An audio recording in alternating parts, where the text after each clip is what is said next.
IB Nation, welcome back to another episode of the Irish Breakdown Podcast. Happy Thursday, everybody. One day closer to Friday, one day closer to Notre Dame kicking off down in Miami. But there's a lot of news to cover first and foremost. And biggest news so far of today is Notre Dame quarterback Steve Angeli announced that he intends to enter the transfer portal. That news broke a little under an hour ago. And so we're going to begin today's show by breaking down that decision. We're going to talk through the backstory, what went into it, what does this mean for Notre Dame.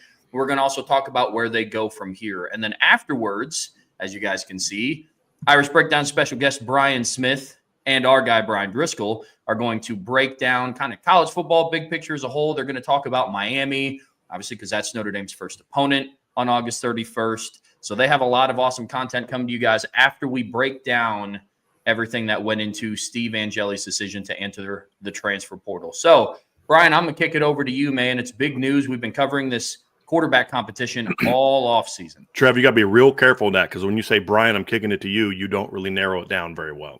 That's true. That's true. I'll go Mr. Driscoll, Mr. Smith, and we'll go that today. But yeah. So backstory, Mr. Driscoll, on the Angeli decision to transfer. Well, I mean, really, what it comes down to, Trevor, is the odds of you keeping all three of these quarterbacks for next season was always going to be slim. You know, especially with Steve, I think especially so if he wasn't going to start, especially him, because he is the one that's on pace to graduate. He'll graduate in May.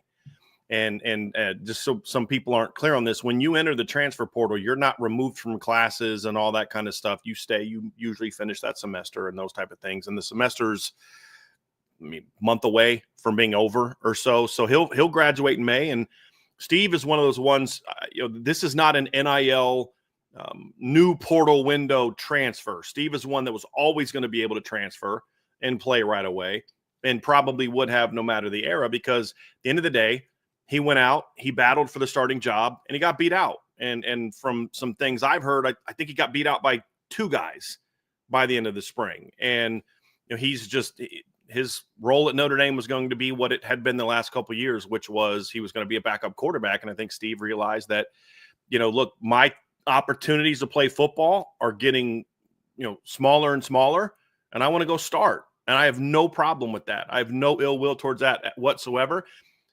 Here's where I would have had an issue if he just would have bailed out, not even competed this spring. But he stayed, he battled his tail off, did the best he could, and he just got beat out by two younger, better players. That's really what it comes down to. Now, I am a little surprised that the decision was made this soon. I don't know if this is finalized. I don't know that he's put his name in the portal. I was told yesterday that he's going to transfer. And then obviously the news broke today and all the different outlets kind of went with it. So then I felt, okay, we can go with it now too, because I have been able to get good sourcing on this that he's going to leave. But I don't know if this is sort of okay, it's done, the paperwork's been submitted and all of that. And they have another practice left, which is also partly why I was a little surprised by the timing. Because I'd started working on my article last night, but I was like, well, they got another practice left, and so I don't need to finish this. So when I saw the announcement, I was getting ready to eat lunch, and I'm like, oh, shoot, now I got to finish this article. And so I got that one done. But that's really, it's not a earth-shattering thing. It's not like some secret thing. Some school walked in, and he was going to start, and they offered him $5 million.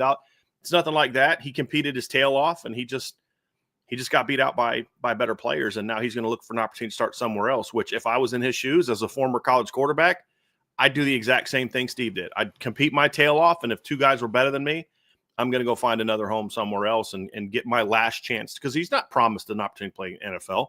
This could very well be his last chance to play football, and I think the kid has earned the right to be a starter somewhere. It's just not going to be at Notre Dame. When you talk about Steve Angeli, it's somebody that in this crazy day and age of the transfer portal, he's one of the few that's done it right. And at every step of the way, every single time that he has stepped onto the game field, the practice field at Notre Dame, he's done everything that's been asked of him and conducted himself in a proper manner, including this decision whenever it does get finalized.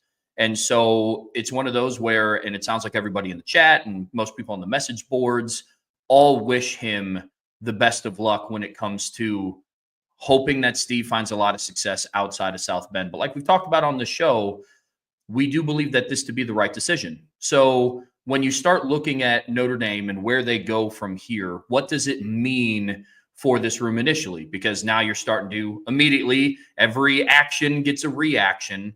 And so now people are talking about what's next for this quarterback room. So, Mr. Driscoll, when you think about what does this mean for Notre Dame's quarterback room, where do you begin to evaluate that? Well, I think the first thing is, and I'm actually going to kick it to Brian because I want to kind of get his thoughts on this because I have talked a lot about this. I think what this shows is two things. Number one, Brian, is it shows that Notre Dame is not going to do what a lot of people assumed, that they're just going to go with the guy that's more experienced. They're going to go with the best player. They're going to go with the guy that gives them the best a chance to win a championship. I think that, to me, is the biggest takeaway from this, Brian, is that this is an example that Marcus Freeman is not who some people thought he was, which is I don't want to make a mistake. I'm going to play the veteran. I'm going to do this. They are saying, no, we're trying to win a championship. And even though these two guys are less experienced, these are the two kids, and, maybe ultimately it'll end up being one, that give us the best chance to have that, and that they were honest with Steve about that. And that's, from my understanding, that's kind of how this whole thing has gone down. So I think more than anything, Trev, and Brian, I want to get your thoughts on just what it means for the quarterback room. I think that's the big takeaway for me, is there's been a lot of people this spring that have been really concerned that, like, if Steve won the job, it should have been because he won the job. He outplayed those other two guys, not because, they outplayed him, but he has a game and a drive more experience. It's because he won the job. And this tells us that Marcus Freeman's like, look, we're gonna go with the potential here because those guys are just they won the job. They've won the opportunity to continue battling for that job. And Steve is just dead. And I think that's my big takeaway, Brian. I'm curious to hear your thoughts on that, but then also what you think this means for what this says about the Notre Dame quarterback room. Well, first off, thanks for having me on. But I think the biggest takeaway is that they have confidence in their coaching.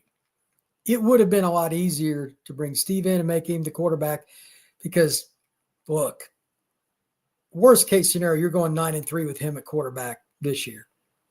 He's pretty good. The defense is really good. Your skill talent is ridiculous. He's not going to make a lot of errors. Okay.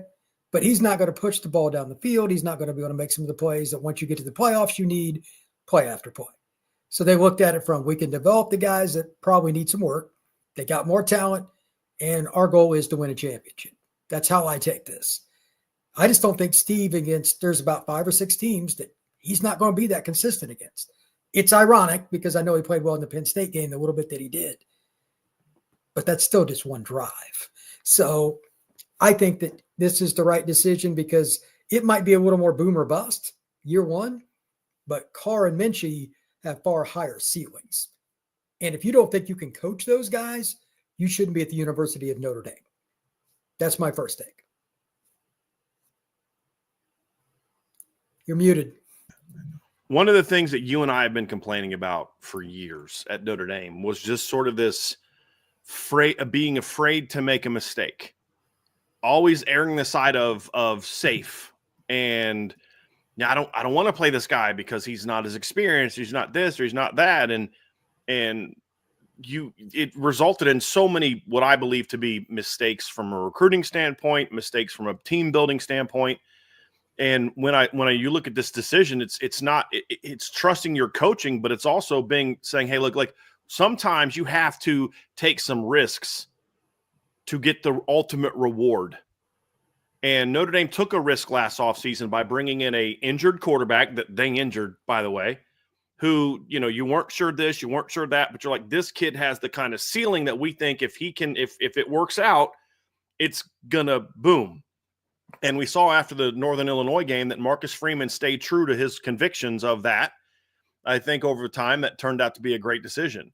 And I also think it's a symbol too, that Notre Dame is in a position where it just further is further evidence of what Marcus Freeman has told us all along.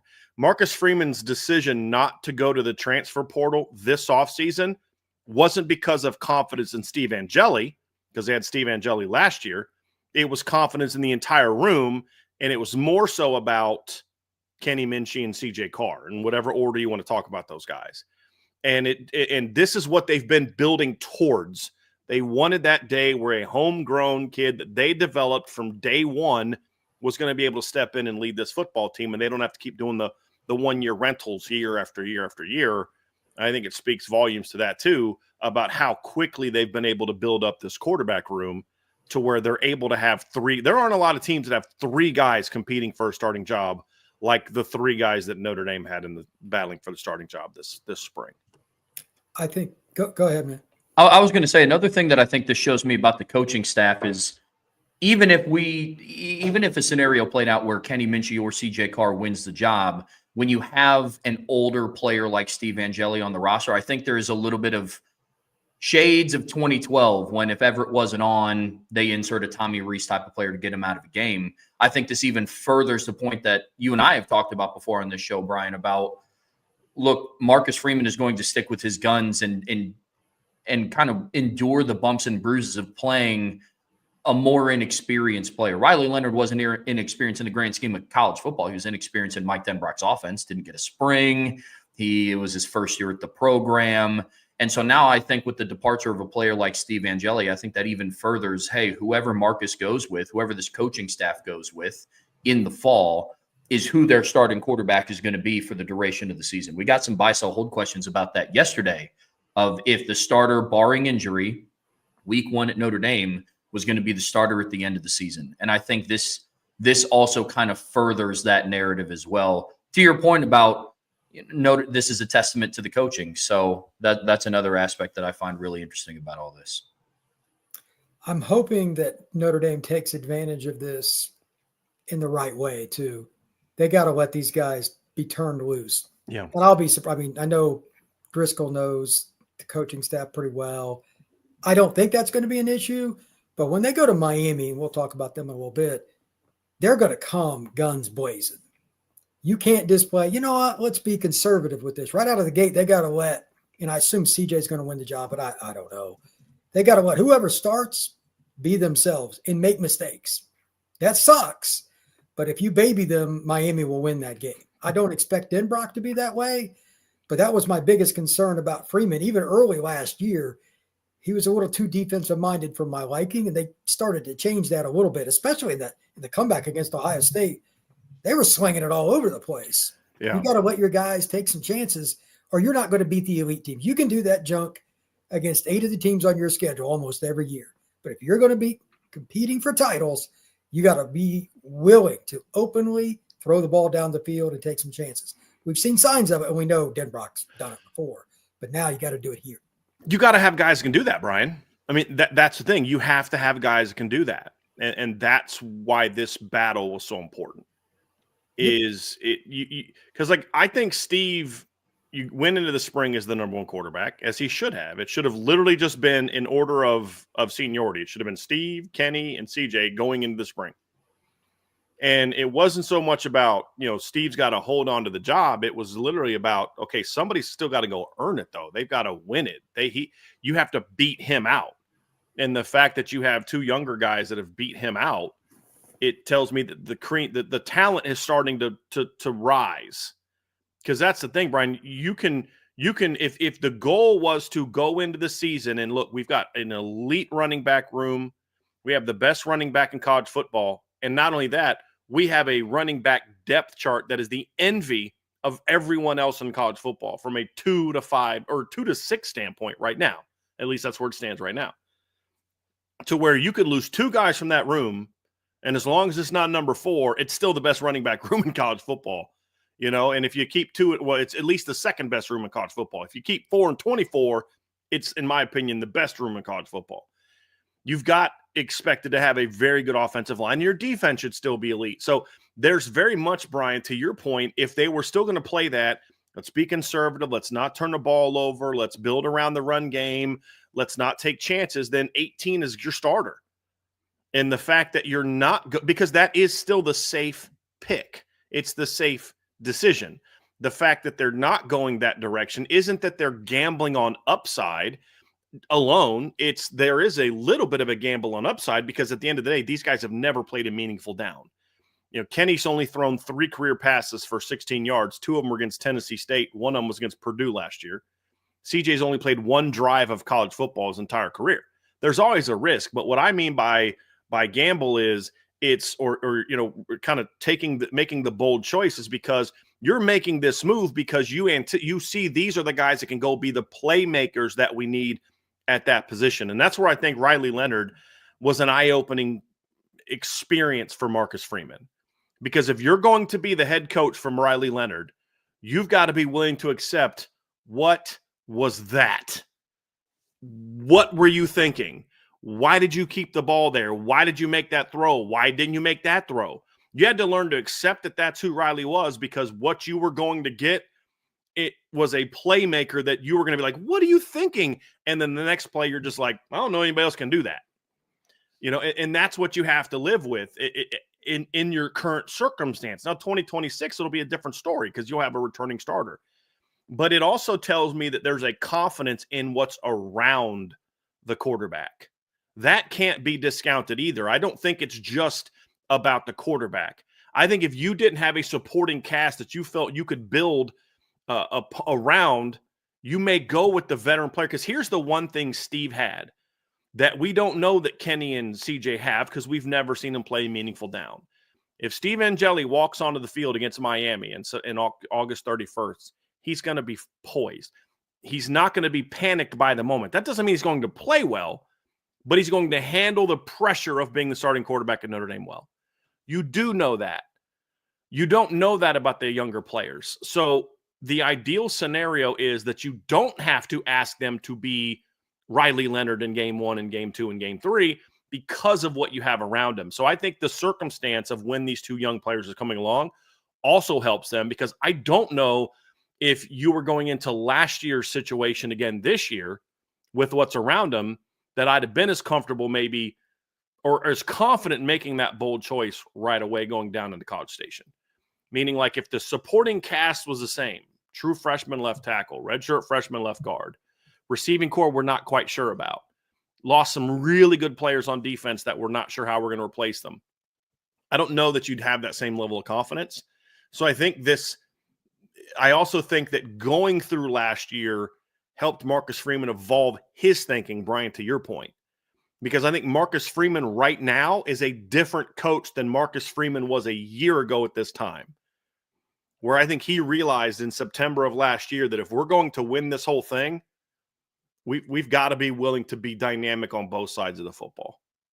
I think that's the biggest change that we've seen in this regard, and that's, I think, what has led to this. On top of, let's just get down to the nitty gritty, guys.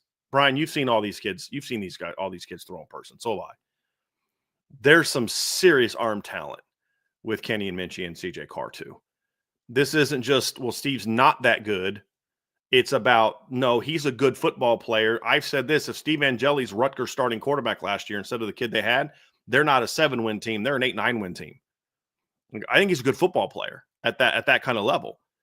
These kids have the kind of arm talent you look at and be like, they're the ones making the throws that against whoever you play, they have the tools to make the throws that you're just like, I don't know how to teach that. And we saw that on Saturday. I mean, the first two throws that CJ Carr made, you're just like, that's what we're talking about. That's the difference in these guys and what maybe has come before.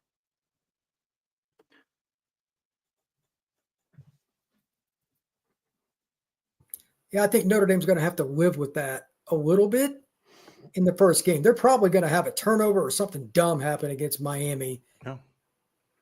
And your defense is going to have to rally. Yeah. You may even give up 7 points real quick because he throws a pick on his second throw, whichever one, whether it's Kenny, whether it's CJ. And that's fine. Let's see what they do in the second half, because I like Notre Dame's defense better than Miami's. No offense. Trying to watch some of Miami's defense last year made my eyes bleed. But they're going to be better this year. They made a wholesale change on the coaching staff. So bringing in guys like this to attack their weakest point, and that's their secondary. They've had some weird stuff go on there. I mean, they just had a 5-star guy go in the portal that it didn't get worked out. He's a guy that every school in the country offered. They've had a lot of problems. So I don't think it's that big a deal. And you're almost making it easier for yourself long-term, because they're not going to lose both of A&M and Miami anyway. They're not. There's too much defensive talent, and Notre Dame and the O-line's too good. If you get through even 1-1 between the Miami and A&M games, just hypothetically, you're going to make the playoff. And by the time you get there, you've got a guy that can beat Texas or Ohio State or Michigan or whatever school. It ends up being that you have Clemson's probably going to be in the run. Whatever teams it is. If you inserted, like if Steve started the year and CJ took over in game 7, game 8, would it be the same? Right. So then the first high leverage situation for CJ or Kenny is going to be the first round of the playoffs. Not a good idea. First really big game away from home is going to be the quarterfinals, either in like the Sugar Bowl or the Peach Bowl. It's ridiculous. And then the other thing that I would say is if you're going to start Steve early and they go 2-0, how do you justify putting him on the bench when he just beat the two best teams that you had? I think that's why Marcus is doing what he did. Right, exactly. I never understood that argument. People would point to the situation of, well, they in 2018 where they started Brandon Wimbush at the beginning of the season because they knew we can't beat Michigan without Brandon. Once you get past Michigan, then it was just a matter of time when they were going to turn the reins over to Ian Book. The big difference is you needed Brandon not because he was experienced, but because he was a dynamic athlete going against a defense that you had needed a dynamic athlete to beat. You think of that one, I've talked about this before, but that 1 3rd and 10 where Josh Uche comes off the edge. He's got Brandon dead to rights. Brandon spins out, makes a miss, takes off running, and runs for a first down. That's not happening with anyone else on your roster at that time.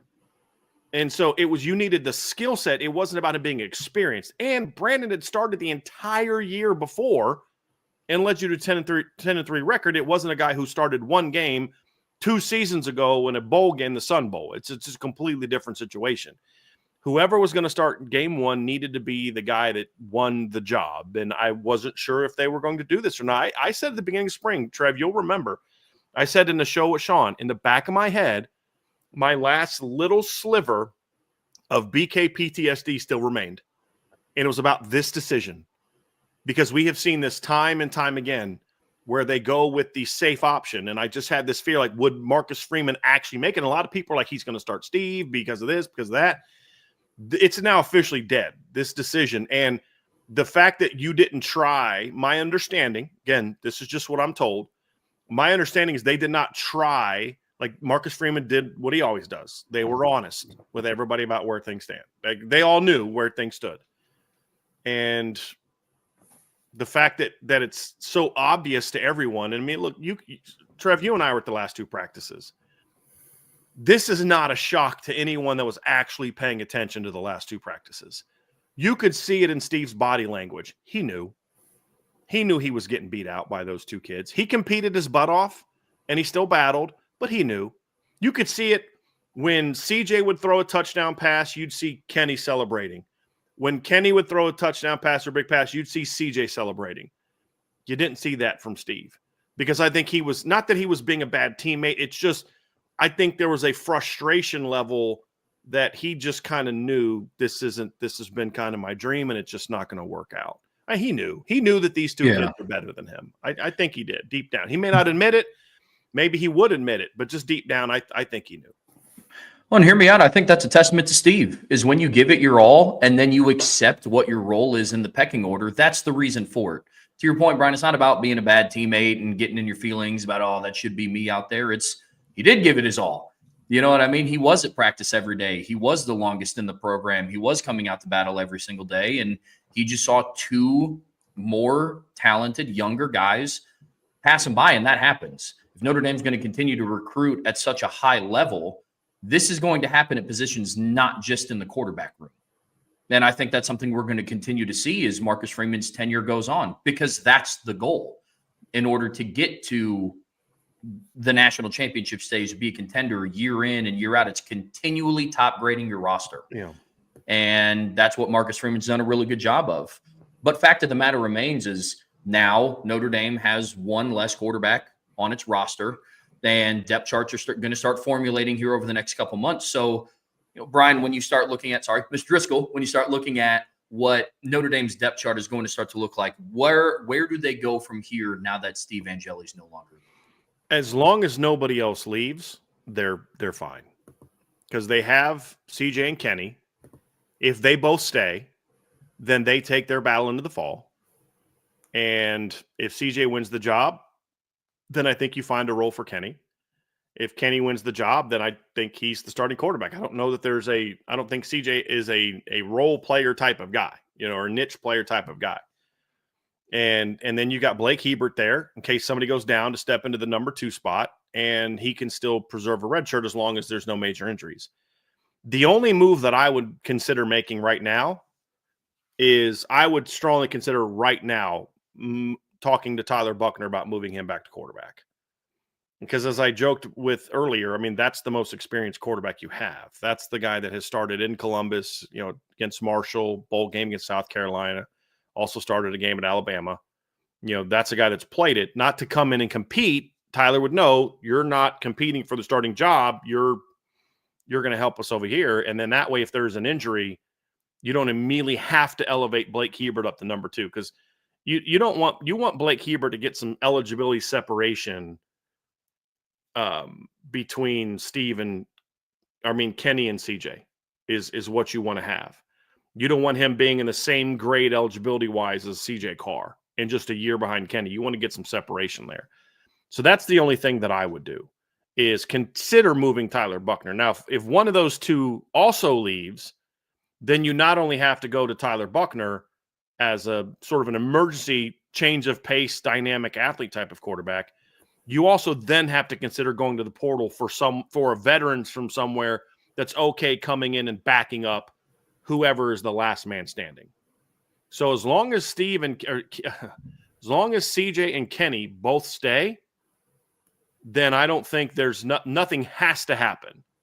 But like I said, I would personally consider moving Tyler back as sort of my emergency quarterback in case, something happens. And then when you look at some of the teams you're going to play this year, I don't think it'd be a terrible idea to have Tyler Buckner back there running around at quarterback on the scout team either.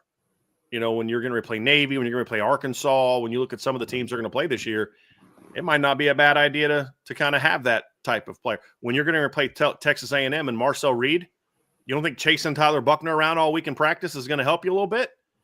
Prepare for that kind of game. So I just think there's a lot of positives to that. And before, there wasn't really, there's too many people in the room. You could not have afforded to move Tyler back. And I think Tyler kind of needed to go through a win the locker room back over situation after transferring. I think that's happened now. And I would move him back to quarterback. That's the only thing that needs to get done now, as long as CJ and Kenny both stay and take their battle into the fall. Then I think Notre Dame they have no need to go to the portal for another quarterback right now. Now, listen, if an Ivy League kid who started 2 years in the Ivy League wants to come to Notre Dame and get his master's degree and he's totally fine being a clipboard holder and an emergency quarterback, I would not say no, as long as I had the roster room. But I don't think it's something you need to pursue right now. I think you let these two kids battle it out. You let Blake Hebert get some more reps as the sort of the number 3, and then you let Tyler Buckner. I personally would move Tyler Buckner back. And then also we can't ignore that Anthony Rizak's another kid who's a pretty darn good athlete that is not a starting caliber quarterback at a place like Notre Dame, but he's the kind of athlete that can get you out of a ball game if you needed him to. He was best player in the state of Nebraska, I think, his senior year. I believe he won Mr. Football in Nebraska. I have to go back and look at that again. But he was a real dynamic run-throw type of quarterback. Everybody keeps talking about Kenny Minchie's a dual-threat quarterback. He's not. He's a passing quarterback that's really athletic. He was never a dual threat. He had, I think, rushed for 200 yards his junior year and like 50 as a senior. The running part didn't come until he got to Notre Dame and realized, I got to do something different. Anthony Rizak is the true dual threat quarterback on their roster. I mean, he's the guy that got offered by, Air Force and Army and Navy coming out of high school. Well, why were they looking at him at quarterback? Because he can run. So I think the depth chart at quarterback is still in a good place as long as everybody that's on it now stays healthy and stays on campus. But, Brian, I think the stays healthy part is why I would move Buckner now. Because now if Buckner's already there and he's getting work this summer and working fall camp, if there is an early season injury, Tyler you don't now then turn him from a receiver to a quarterback. That process already started. What are your thoughts on that? I don't see how you don't. I mean, he's not going to care. He just wants to be at Notre Dame now anyway. And if he can help the team, he's going to do it. And if you get in a really bad spot, he's played before. I mean, I saw him in that game a few years ago, the bowl game, where he was as up and down as it gets. I'm not saying he's great, but he can make throws, and he is a very, very gifted physical athlete. I think he had 336 yards of offense and 5 touchdowns through 3 picks, but you can't discount the 300-some yards of offense and 5 touchdowns either. That's what I mean. Like, he's very unusual. Like, I don't think he reads coverages as well as I'd like, but at the same time, you can't teach his feet either. He got out of situations when the O-line screwed up that were all about him. So if they want to move him, I agree. And your other point about Ivy League kid, something like that, Division II quarterback that's just really smart and wants a grad degree, I'm cool with it. Yeah. I know they got to get down on the rock. Like, that stuff kind of manages itself, but barring somebody else leaving, I think those are the only 2 things I'd really look at. Right. And again, we're talking about moving Tyler Buckner back to be an emergency quarterback. That's it. So, I mean, the chat said he's slimmed down and not conditioned to play quarterback. Again, that's why you make the move now, so that if that time comes, he can do that. And you're not also putting him back there to be your starting quarterback that's going to play. You'd probably go to Anthony or Blake Hebert before you would necessarily turn the full reins over to Tyler Buckner, but you'd also have to get 2 guys injured before you're turning. This is about having an athletic kid that can give you a great look on scout team, that has been in this spotlight before, that could be a good teammate to the young quarterbacks, but also, as Brian pointed out, it's got the athleticism, the dynamic athleticism to say, we're going to go run some read zone with Jeremiah Love, Jadarian Price, and Tyler Buckner to get out of this game. And then we got a couple passing packages he can do. That's the reason you move this. It's not, just so you're clear, it's not to have Tyler Buckner competing for the starting quarterback job. That time has passed. That opportunity has passed. It's about securing the depth chart in case there's sort of the worst thing that happened. What do you do? There's a lot of teams that would be more than happy to turn, if 3 guys go down, to turn the team over to Tyler Buckner and have him run read zone and quarterback power and stuff like that for a game with Jeremiah Love and Jadarian Price in the backfield. I think they'll be okay. And that's what we're referring to as far as having him do that. Yeah, so again, Notre Dame should be in a good spot. The O-line's in a much better place now at this point than they were, especially after fall camp started last year. Notre Dame can use either quarterback and be fine, but I just think the dynamic part, because we haven't even talked about the factor, name 2 teams in college football that have a better running back room than the Irish. Penn State's the only team that's even in the conversation, and that's because they're 1-2. 3 to 5, they're not even in the same league as Notre Dame, right, in my opinion. So Notre Dame is going to, just by default, how many teams can play cover 2 against Notre Dame? 3, 4? That's it. Ohio State, Penn State, Texas. 4th round, right. There's a handful of teams. Clemson, maybe they got a really good front. But outside of those teams, if you want to play cover 2 against Minchie or Carr, they will get smoked. It'll be 2nd down and 2 all day, either running or passing. They can run hitches, slants, draws, and run duo, and it'll be the boringest game you've ever seen, but Notre Dame will score 38 points. So it's going to be either you play single high or you're just really mixing your coverages with match cover 3, that kind of crap, or you're not going to have a chance against them because they got too good of an offensive line and running back. So while not fair comparing them with like they were at Kansas or something, they don't have to be dynamic. Other teams are going to have to adjust to having Jeremiah Love in the backfield. They've got a freak at tight end. The receivers are pretty darn good based on Greathouse. The last 2 games he played, he's probably going to end up in the NFL in some capacity. Notre Dame's skill spots are really, really dynamic. I don't think they're going to struggle that much, even if they have an inexperienced quarterback, because they can just get the ball in space, and quarterback just has the best seat after he throws it to him. Yeah. I don't know if they'll be great on the deep game early on. That's totally to be determined, but their short to intermediate game, because of the running ability, shouldn't be a problem. Agreed. Well, gentlemen, any more thoughts on Steve Angeli's decision, state of the quarterback room before you guys move on? I think it's a good time to I would say, Trevor, I don't know if he says to me, I'm shocked that some people are shocked by this. Why? Number one is I've been trying to tell you all spring, he's not going to win the job. He's not. I don't know what else is being said by other. I don't speak for others. I can only speak for what we've seen and what we've reported. And me, you, Sean, Vince, we've all who've been there. It's like, there's a very clear, he's not going to win the job. He's not going to be handed the job. I don't know where that came from. The only question was one of these two. So that doesn't surprise me that this decision is made. I'm glad.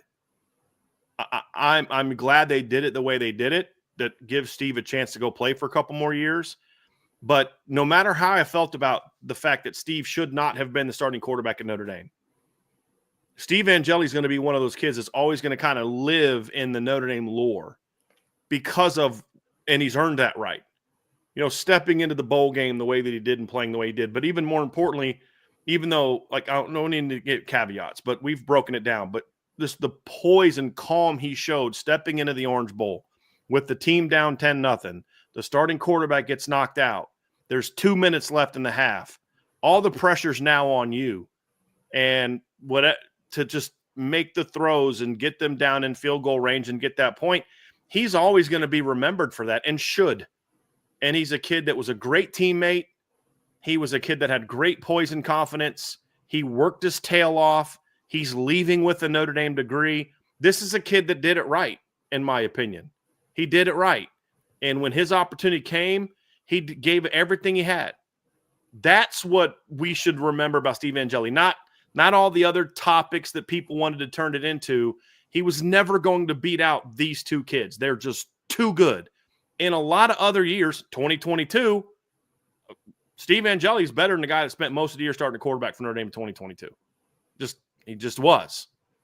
He just happened to be at Notre Dame at a time when Tommy Rees went a little bit buck wild with recruiting quarterbacks and was able to get Kenny Minchie and CJ Carr in back-to-back classes. And it's a bummer for Steve, for him personally.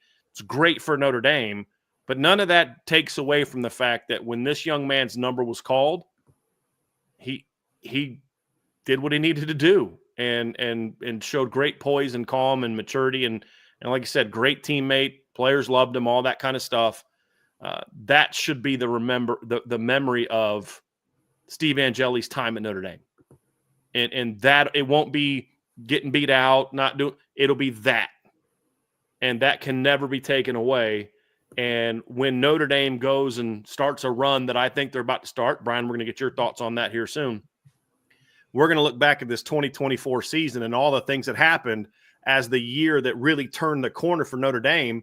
And whenever we have that memory and we reminisce about this season, we're always going to remember Steve coming off the bench down 10-0 and helping to put that drive together.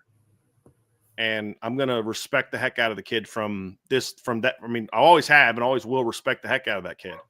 But I also, again, think Notre Dame, they made the right decision.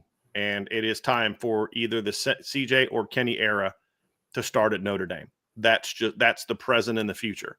But it doesn't take away from anything that Steve Angeli did in his tenure at Notre Dame. Yeah, I think that's well said. Yeah, go ahead, Brian. I think that it's cool that he stuck it out as long as he did. A lot of guys would have bailed going into spring. I'm just going to leave it at that. Yeah. Agreed.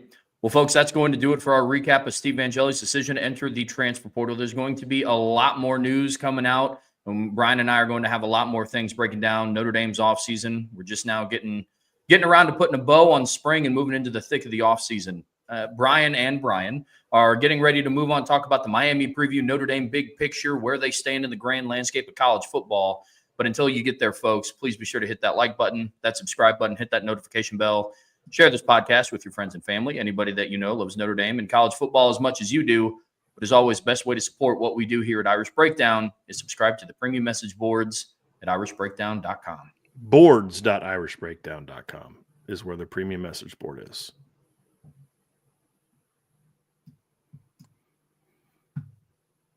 All right, Brian Smith. Now we can get to our regularly scheduled topics. So Brian and I, well, we talk all the time, but we were talking last week about getting Brian on the show. And the topic of conversation was going to be I just wanted to get his opinion on some things. And so what we're going to do for these next couple topics, we are originally going to talk about, Notre Dame closing the gap, how he sees this, how he feels that Notre Dame, where they are compared to some of those other top teams. We were going to talk recruiting also, but what we're going to do is we're going to move that back to another time because of the Angeli news breaking. We're going to have Brian back on in the next week or two, and we'll talk more about the recruiting aspects of it then, and we'll have a little bit more knowledge of where a couple things stand. But then I also wanted to get Brian on to preview Miami, Notre Dame's first opponent. Brian obviously has covered Miami. I know he's still very tied into the program. You still talk about it in your shows. And we want to do that. But before we start that, Brian, what I wanted to give people a chance, I wanted to give you a chance to do is, so you were doing some stuff with Irish Breakdown. You were going to come on and you were going to be doing some recruiting stuff with us. And then an opportunity opened up for you that you absolutely needed to take full advantage of. And I wanted to give you a chance to let the folks know what you're doing now, because you have a couple different shows you're doing. So why don't you let people know where they can find you? Because I don't think everybody knows that you're doing some shows. So if you haven't checked it out, I'll be sitting there making dinner and I'll pop on one of Brian's shows and listen to it. So definitely want to check it out. But let people know, Brian, what you're doing now. The Portal Podcast is my bread and butter now. It is about recruiting, NIL, and transfer portal. Needless to say, right now I am rather busy. As soon as I'm done with this podcast. Understatement of the season. Hayes Fawcett might be the only guy busier than me, but I don't know. It's debatable. Anyway, the show is on the Locked On Podcast Network, and I have free reign. I cover every team into P4. So it's a little overwhelming. But that show, it just got started on 1st of February. I'd appreciate if you checked it out. The Locked On Podcast Network, again, gave me the shot to do it. And that's after I started Locked On Seminoles. I obviously covered Florida State.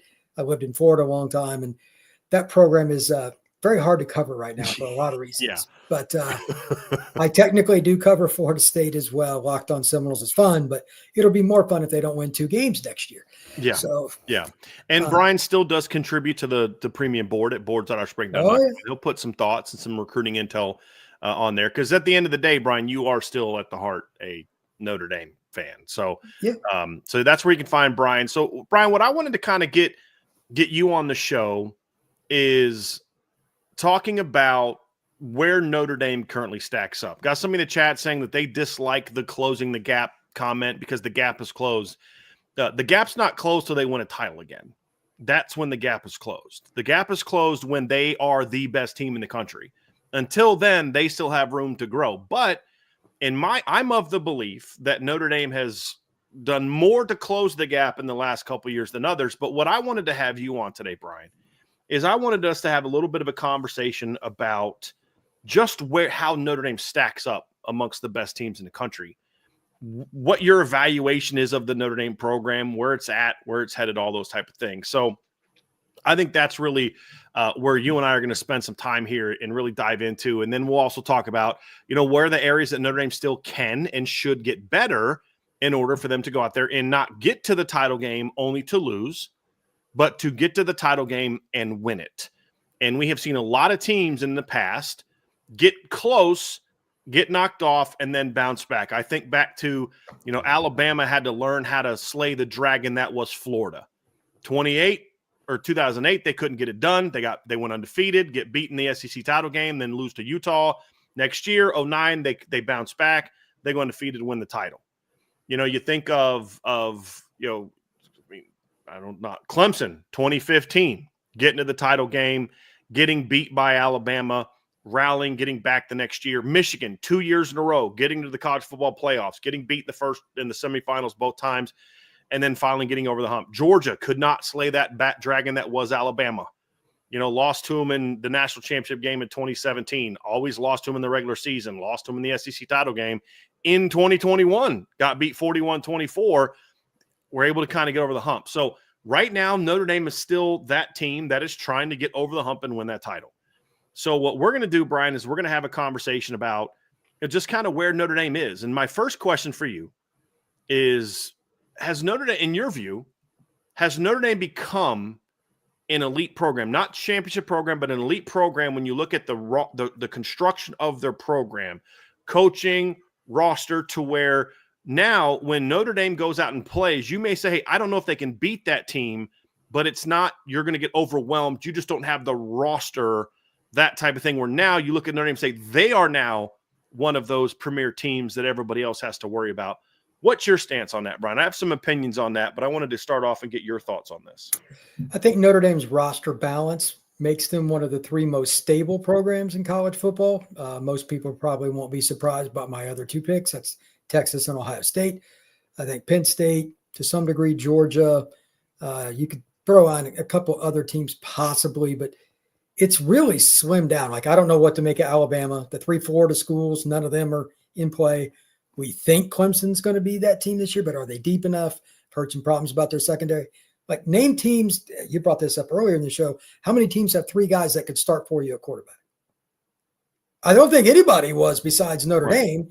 So they have more depth at quarterback, which is weird because they've been doing portal. It's so weird how that ended up being the case, but they keep guys. Notre Dame is the best elite program at retention. That's probably the most important thing. Texas does a pretty good job. Ohio State does a pretty good job, but I think Notre Dame is the best. Penn State would be up there.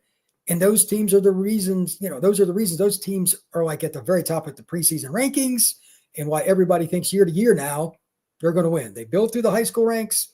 They find a few guys here and there in the portal to kind of plug and play. And that's it. Notre Dame's the catalyst of that. Do they have Arch Manning? I don't know. I think CJ is just as good. They're different players. But Notre Dame, to me, is about as stable a program as you can get. But your point is still correct. Until you actually have a ring, it's not gap closing because having the talent's one thing. Using it to win is the secondary point. That never changed. Right. And I don't know that you can watch the Ohio State game and say they have the same exact roster as Ohio State. Now, Ohio State's got a different roster this year than they had last year. They lost a lot of guys. But again, until you get to that point, you are still growing. You're still building as a team. And the thing that I think is different about this team, Brian, is 2012, there were parts of that team that were as good as anybody. I've made the case that in 2012, I'll stack Notre Dame's 5 best players up against Alabama's 5 best players and say, I can play with you. And you think about Zach Martin, Tyler Eifert, Stephon Tuitt, Manti Te'o, whether you want to view Lewis Nix or Capron Lewis Moore. Like, I'll take that 5 and say I'll stack them up against anybody that Bama had. The difference was 6 through 30. There was a big difference. I think the biggest thing that has changed about Notre Dame now is, if anything, you could argue that maybe they don't have as much of their top 5 is as good as everybody else's top 5, but their 6 through 30 is as good, in my opinion, as any team in the country. I think that's been the biggest thing that Marcus Freeman has changed, is just not many teams, including teams that have won titles, I think could have sustained the devastating left tackle, center, left guard, or right guard, starting Viper, backup Viper who's even more talented, All-American D tackle, All-American corner. All of those guys are gone, with the exception of your All-American D tackle, by the 6th game of the year. And then, of course, you lose Riley Mills in the first round of playoffs. And then the guy who was your key D tackle reserve, who was playing as good as your starters, is gone for the year in week 6 as well, and Jason Onye. There aren't many teams, Brian, that can sustain that many injuries and still go play for the title in a 4-game playoff where they got to play 4 games. You don't do that unless you are incredibly deep. Depth of talent is something you and I have talked about for a long time. Notre Dame has not had the depth of talent. That, to me, is the biggest difference. And you can't do that if you can't retain your depth players, which is something that you talked about. And I think that's what's killing Georgia right now. 100%. I think that for those that don't know, I live in the South, and I cover the state of Florida, Alabama, and Georgia primarily. Like, when I met Damon Wilson, when he was coming out of Venice High School in Florida, one of the nicest kids you'd ever meet. But when you shook his hand, you knew that was a grown man. He benched 420 pounds, and he was an edge rusher. He was 230-something. He goes to Georgia. He played there 2 years. He was going to be their main guy. He just took off and went to Missouri. That kind of stuff doesn't really happen at Notre Dame as a general rule. And don't get me wrong, Georgia's still going to be good. When you have the Humphrey kid gets benched during the year and then just leaves, quits the team. That's what I mean. Like, it's really sad, and I hope I'm wrong on this, but there are only about 5 or 6 programs that aren't mercenary programs, whether they want to be or not, at least in some capacity. Notre Dame will take a kid that's a one-hit wonder for a year. Like, they just brought in a nickel from Bama, but he wanted to be back closer to family, so he had different reasons. And he got his degree at Bama. I don't think that's a big deal. But like Georgia, they're taking kids they got to pay over $1 million for out of high school ranks. They're just taking the money just to get. There are a few of those. I don't think Notre Dame's going to win with that kind of kid. And they're better off winning with juniors, seniors, and fifth-year seniors. Now, they may not have as many guys on NFL draft day go in the first 2 rounds, but to Brian's point, rounds 3 through 7, Notre Dame might be the most going forward as long as Marcus is there. They got a lot of guys that are kind of fringe elite players, and it's across the board.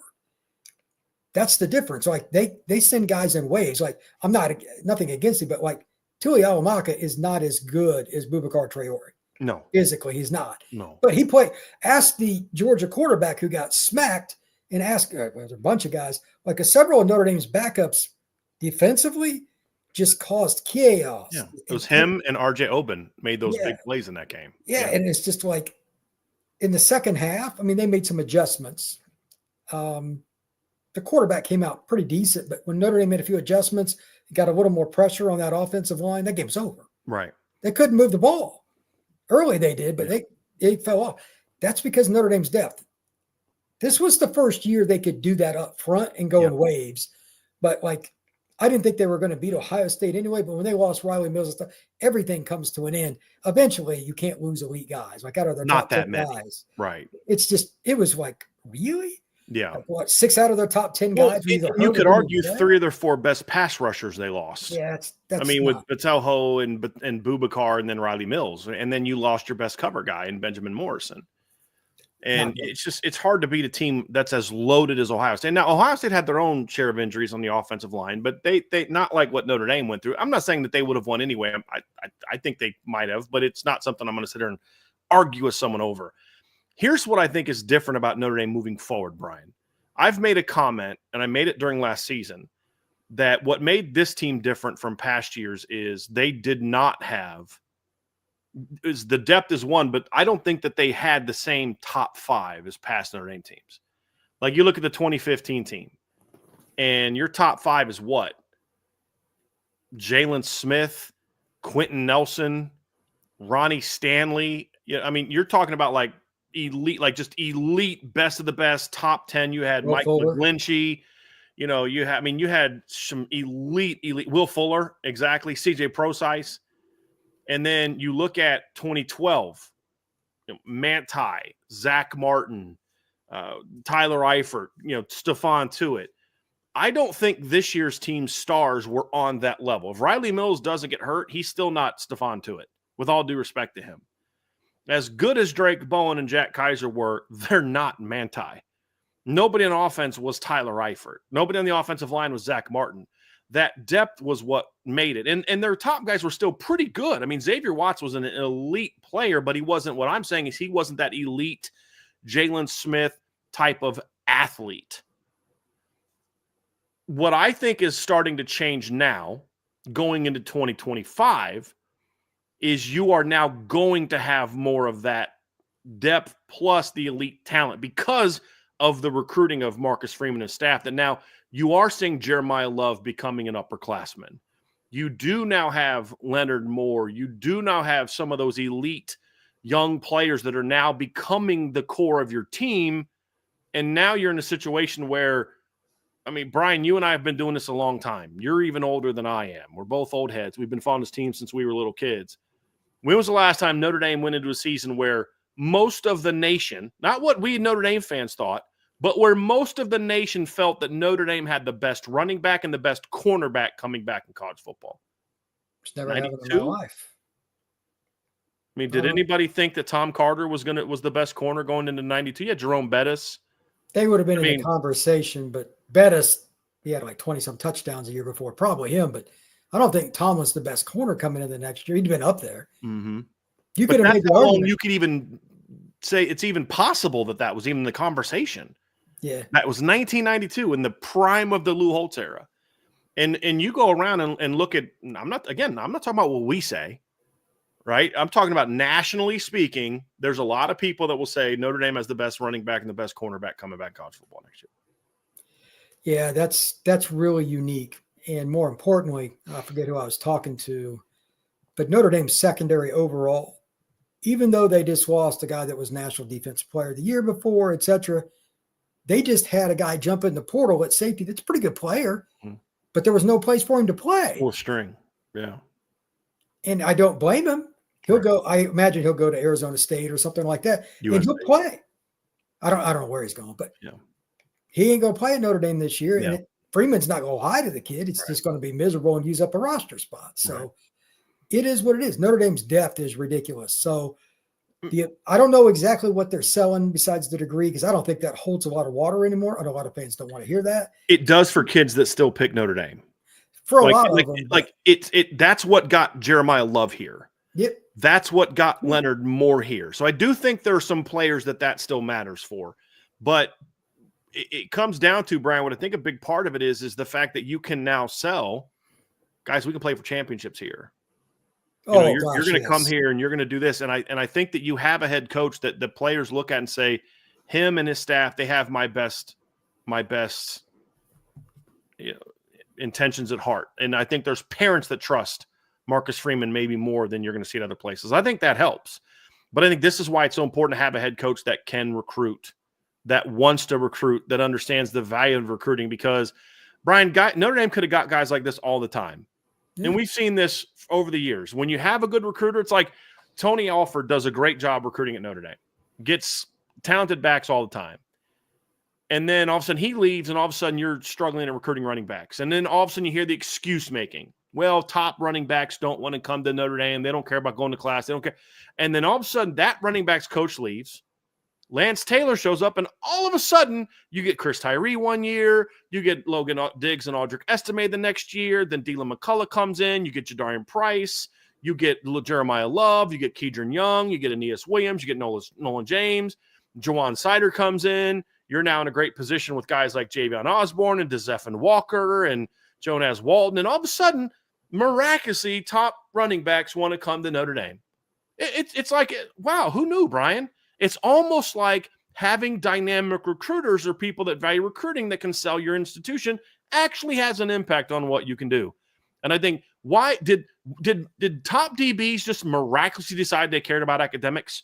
Or maybe having a guy like Mike Mickens at that position has a pretty big impact.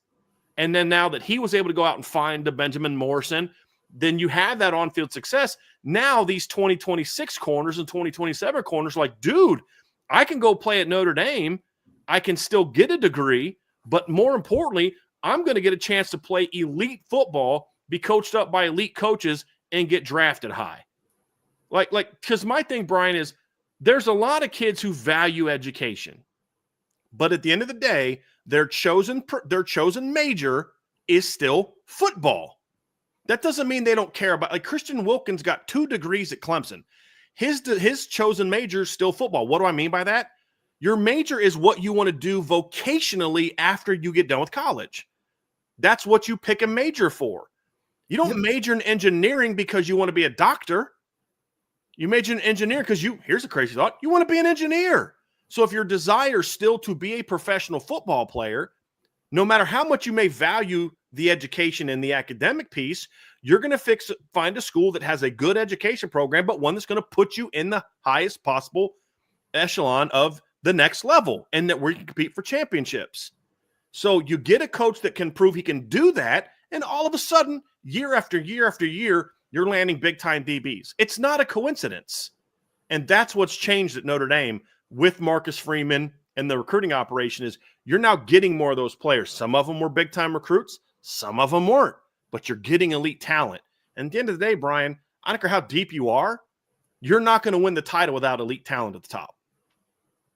Yeah, that's never going to change, especially at the critical spots. Offensive tackle, you don't necessarily have to have Joe Alt, but it doesn't hurt.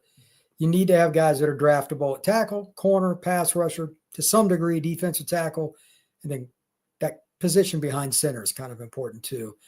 The new spot, and I don't even know how to label this, I just call it playmaker, but you got to have a receiver, whether it's your slot, your boundary, your flanker, that is a guy the other team has to take recognition of. Or big-time tight end like we saw at Georgia. Yeah, like. But it's got to be big-time tight end. Yeah, I mean, it's pretty rare. Like Georgia, Notre Dame, and Miami, those 3 schools, Iowa, there's been a handful like have dominated that. It's kind of weird, but if you've got one of those, that can be even worse because the size, you can run any package you want. You can come out in 12, but go empty.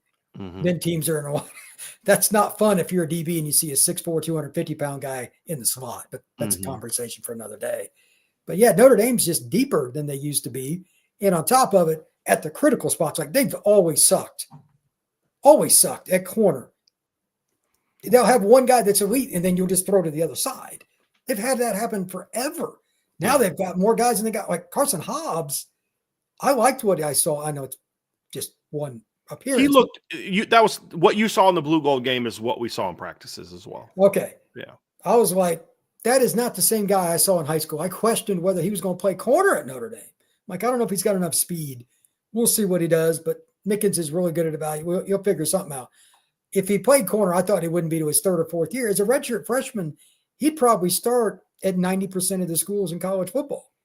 There's no way he's starting this year with Christian Gray on one side, and Leonard Moore's pretty good too. So I just think it's ironic. Notre Dame has the best secondary now. Traditionally, that's their weakest spot. I'm still questioning defensive tackle to a certain degree because they don't have a first or second round pick. They're winning off of depth on the D-line right now with this upcoming season. Do they have difference makers? That's still an area where that's one of those closing the gap areas. And we'll get to that. But like, Brian, you and I did a show about 3 years ago where you went back and looked at like the previous 10 like playoff teams and national champions. And what you pointed out is I think all of them had at least one, I think it was like a first or second round draft pick at corner.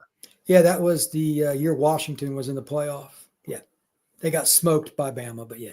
Yeah. I mean, you look at it and say that was a position, as you mentioned, that we've said for years, you'll have the occasional this cropped up, like you go back to some of the anomalies. 02 with Vontez and Shane Walton were really good players. You look at 18 with Julian Love and Troy Pride. There's been the occasional, it worked, it was good that year.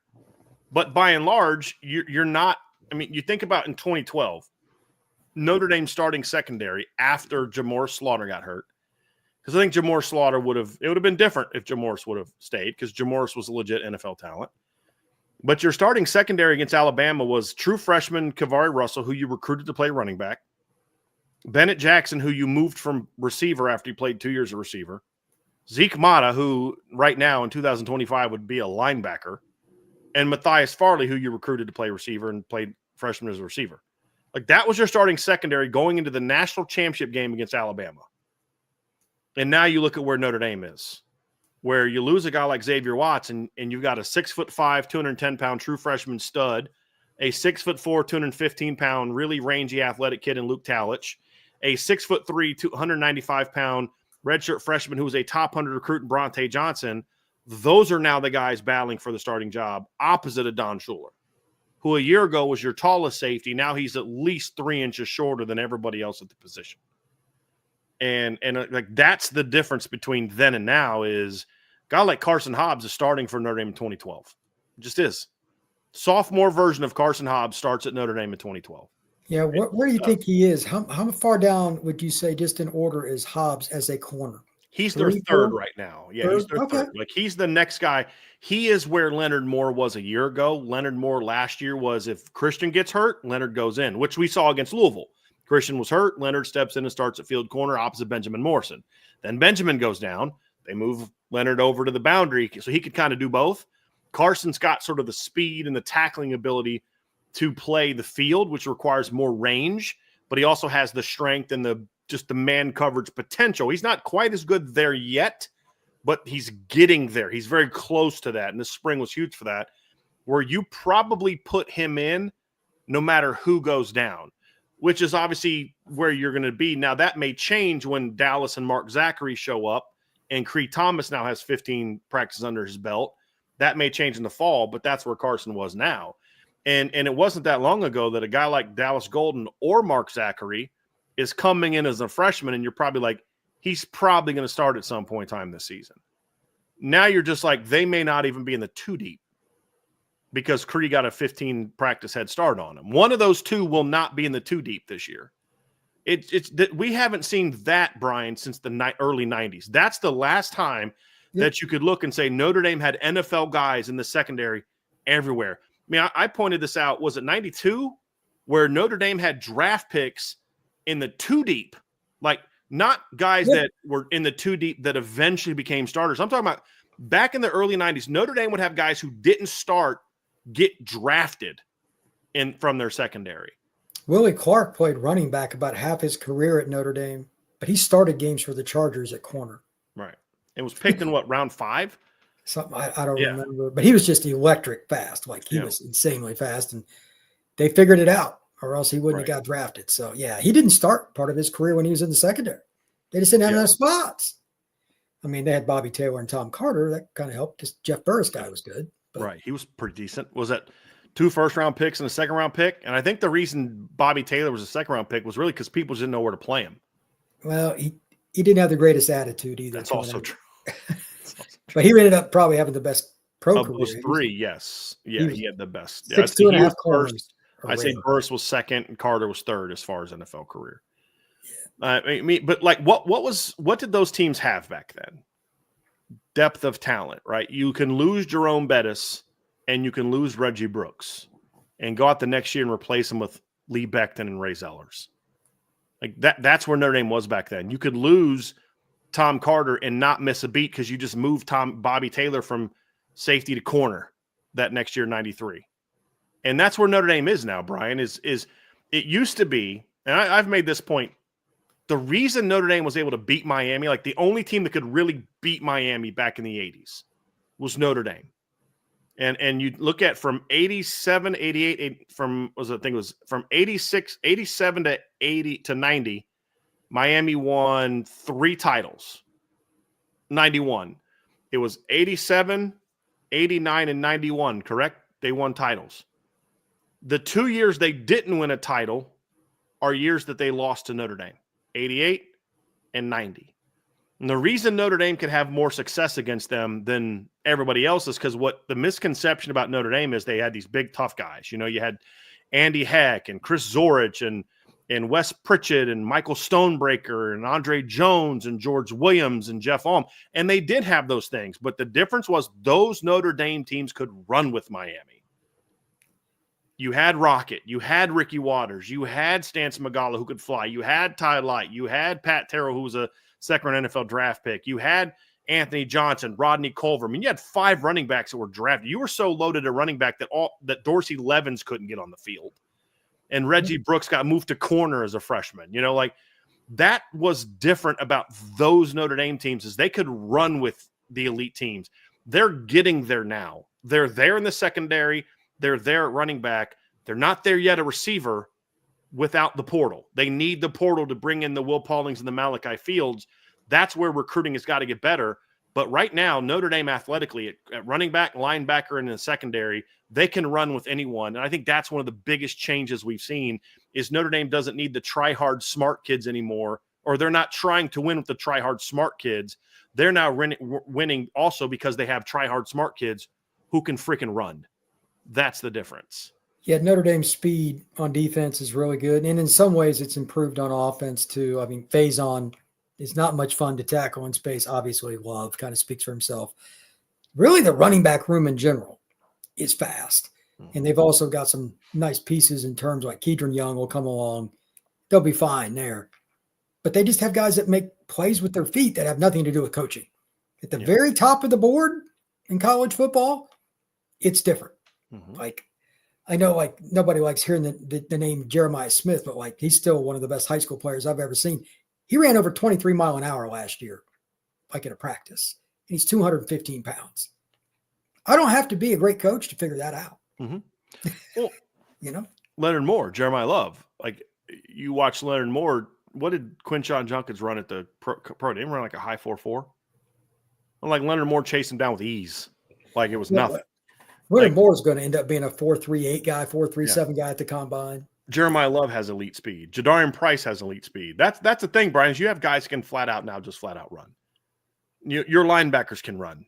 I mean, Jalen Sneed, he got to be more instinctive. He can run. Jaden Alsbury can run. Drake Bone can run. Kingston can run. Madden Faremo can run. Bodie Cahoon can run. Like, it's to me, that's what gets them there. Let me ask you this, Brian. Let me put it this way. Do you have a sense of what you would say right now are you, in your opinion, the top 5 rosters in college football right now? Do you think Notre Dame is in that? I guess you don't need to name all 5, but do you think Notre Dame is in that discussion now? Because you and I have always said they were smart, they were older, they had great O-lines, but they weren't always one of the top 5 most talented teams. Do you think now Notre Dame, when you just look at the entire roster, just talent, that Notre Dame has one of the 5 best rosters in college football? Because I do. I would say so. I mean, it depends on how you want to evaluate it, but because of the quarterback position, I'll just give you an example. Like if you take quarterback out of it, Alabama's probably top 3, but I still don't like their quarterback situation makes me a little nervous. Mm-hmm. So I'm not sure if Bama's top 5 because of that.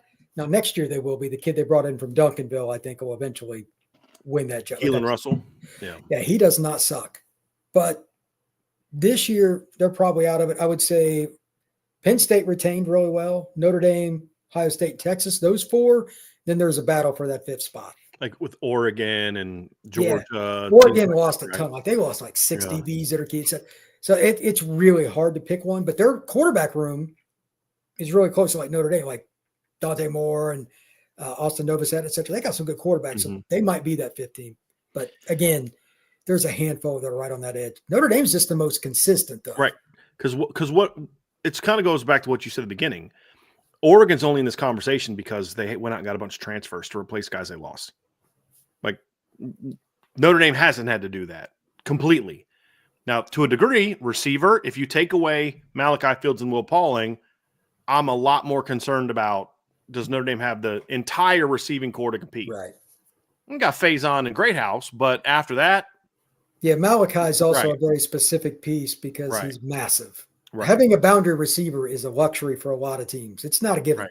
Who actually was one of the few guys to actually beat the starting secondary last year outside. Yeah, he had a couple nice catches against Notre Dame. Right. So, they're not – that's why I say they're not completely there yet from a recruiting standpoint. But that also shows where things have changed in Notre Dame too, Brian, because we were uncertain how Notre Dame would be as an institution, allowing the coaches to go out there and get the Riley Leonards and the Malachi Fields and the Devontae Smiths. Like we knew they were going to let them bring in the Rod Herds from Northwestern and guys like that were graduates and masters. But would they let them go get a kid that graduated from Alabama, like Devontae Smith? Would they let them go get, a kid that played at Clemson, like Bo Collins? Would they let them go get a kid that played at Florida International, like Chris Mitchell, or Marshall, like Jaden Harrison? That was a legitimate question. Virginia would have been one because that's a great academic school. But those are the things, Brian, that you look at and say Notre Dame's willingness as an institution to be supportive of going into the portal to make sure you bring in the right guys. But like they just got a D tackle from Louisville. That is a whole different universe as an institution than what Notre Dame is. But graduated and they brought him in. I think the portal has been a huge benefit to Notre Dame because it has allowed them to supplement some of those positions where high school recruiting is not there, or maybe development for certain players has not been there. I do think the portal has been a huge positive for Notre Dame because like the quarterback room now, very talented, it wasn't ready to lead them to a championship run last year. You needed that portal quarterback last year. You didn't need it this year. You don't need portal running backs this year. You need portal receivers. And you needed a portal D in the previous 2 years. You didn't this year. But you needed a portal D tackle, which you didn't need a portal D tackle last year. So I think the only position right now that's still sort of a portal every year position is nickel. And they're still trying to change that with Carson Hobbs and Ben Minnick and then obviously potentially Dallas Golden. But I think overall, I don't know if Notre Dame is definitively, without a doubt, a top 5 roster right now if they weren't able to tap into the portal in the way that they were. I think they are one of those schools, and you talk about the stability. I don't know of a single program that's not going to the portal at all right now. Yeah, even Clemson. They took a couple like 5. They just picked up another one. They've got like 5, I think, now. Good for them. Right. But they're doing it the way that you need to do it, the way Ohio State did it. Everybody talks about Ohio State buying their roster last year. They didn't add a whole lot of players. Most of their money went to keeping JT in college and making Jack Sawyer. And, they got Junkins, they got the quarterback, they got a couple offensive linemen, Caleb Downs, and a D lineman. Like, they didn't get a whole lot of portal guys, just like Notre Dame. They didn't get a whole lot of portal guys, but the ones they got were impactful. And I think that's the proper way to engage in the portal right now for teams that are established. Some teams have to go there initially because you inherit Brian Kelly would not have been able to field a football team his first 2 years at LSU if he couldn't go to the portal. Had 30-some guys on his roster. LSU has always been a program with a lot of mercenaries, so Right. he walked into a pretty tough situation. But that's where it's like, okay, it's understandable to go a heavy emphasis on the portal at some places. He has to. Notre Dame is not that right now, but they are smart with it, and that's allowed them to get some of those positions in line with everything else. If they can start recruiting at the high school level at those positions more effectively, that's when I think Notre Dame takes that, gets that final jump where it's just like every year, just like, okay, well, I know they're going to be in the Final Four. Who else is going to be in there with them?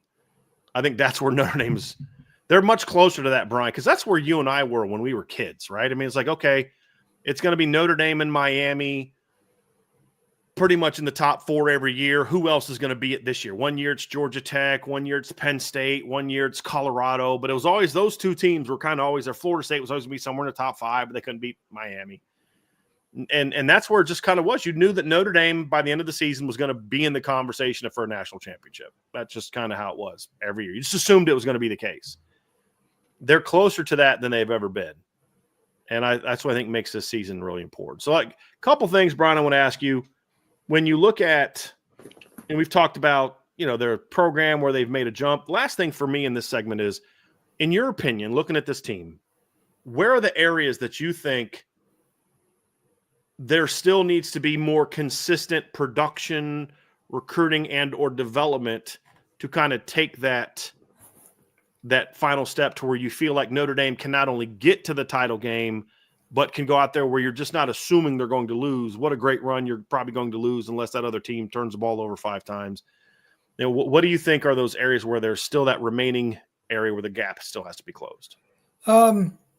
D tackle, I need to see more elite players. And this is something I'm not going to dive into it. If you go to boards.irishbreakdown.com, you can see all the hand-wringing over that all you want there and everywhere else on a Notre Dame message board for that matter. Elite defensive tackles, you got to pay $1 million for. And Notre Dame doesn't really want to do that. That's a really rough subject. You need them, but they don't. Rock in a hard place. The other is ironic because I think it's about to be solved. But again, kind of like your point with the gap closing, they need to have it shown on the field is quarterback. Like I think that Denbrock's going to turn either Kenny or CJ loose, perhaps both, however it ends up working out. But if they come out, let's say they go 3-0, I forget who they play in between Miami and A&M, but it's not anybody good. Nobody. They have a bye. Oh, they got to play Miami, wow. bye, A&M, then it's Purdue, Arkansas, Boise State. If they start 2-0 and they throw for 250 in each of those games, and it's a little bit of dynamic. I mean, Jeremiah, there'll be at least one play from Jeremiah every game he's healthy that you're like, oh, Notre Dame is cool. But at the same time, if they show they can throw it around against 2 teams that have NFL defensive players, the perception of the quarterback position as well as the receiver position will completely change. There's no way around it. You have to do that. Now, if they go out and win those games and throw for $150 in each of them, you regress. I know Freeman's not concerned about that, but just as a program, I know how recruits, that's my world. They want to see it.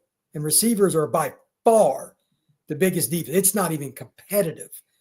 There's not a 5th place to it. So if you're not throwing it around, you're not getting them.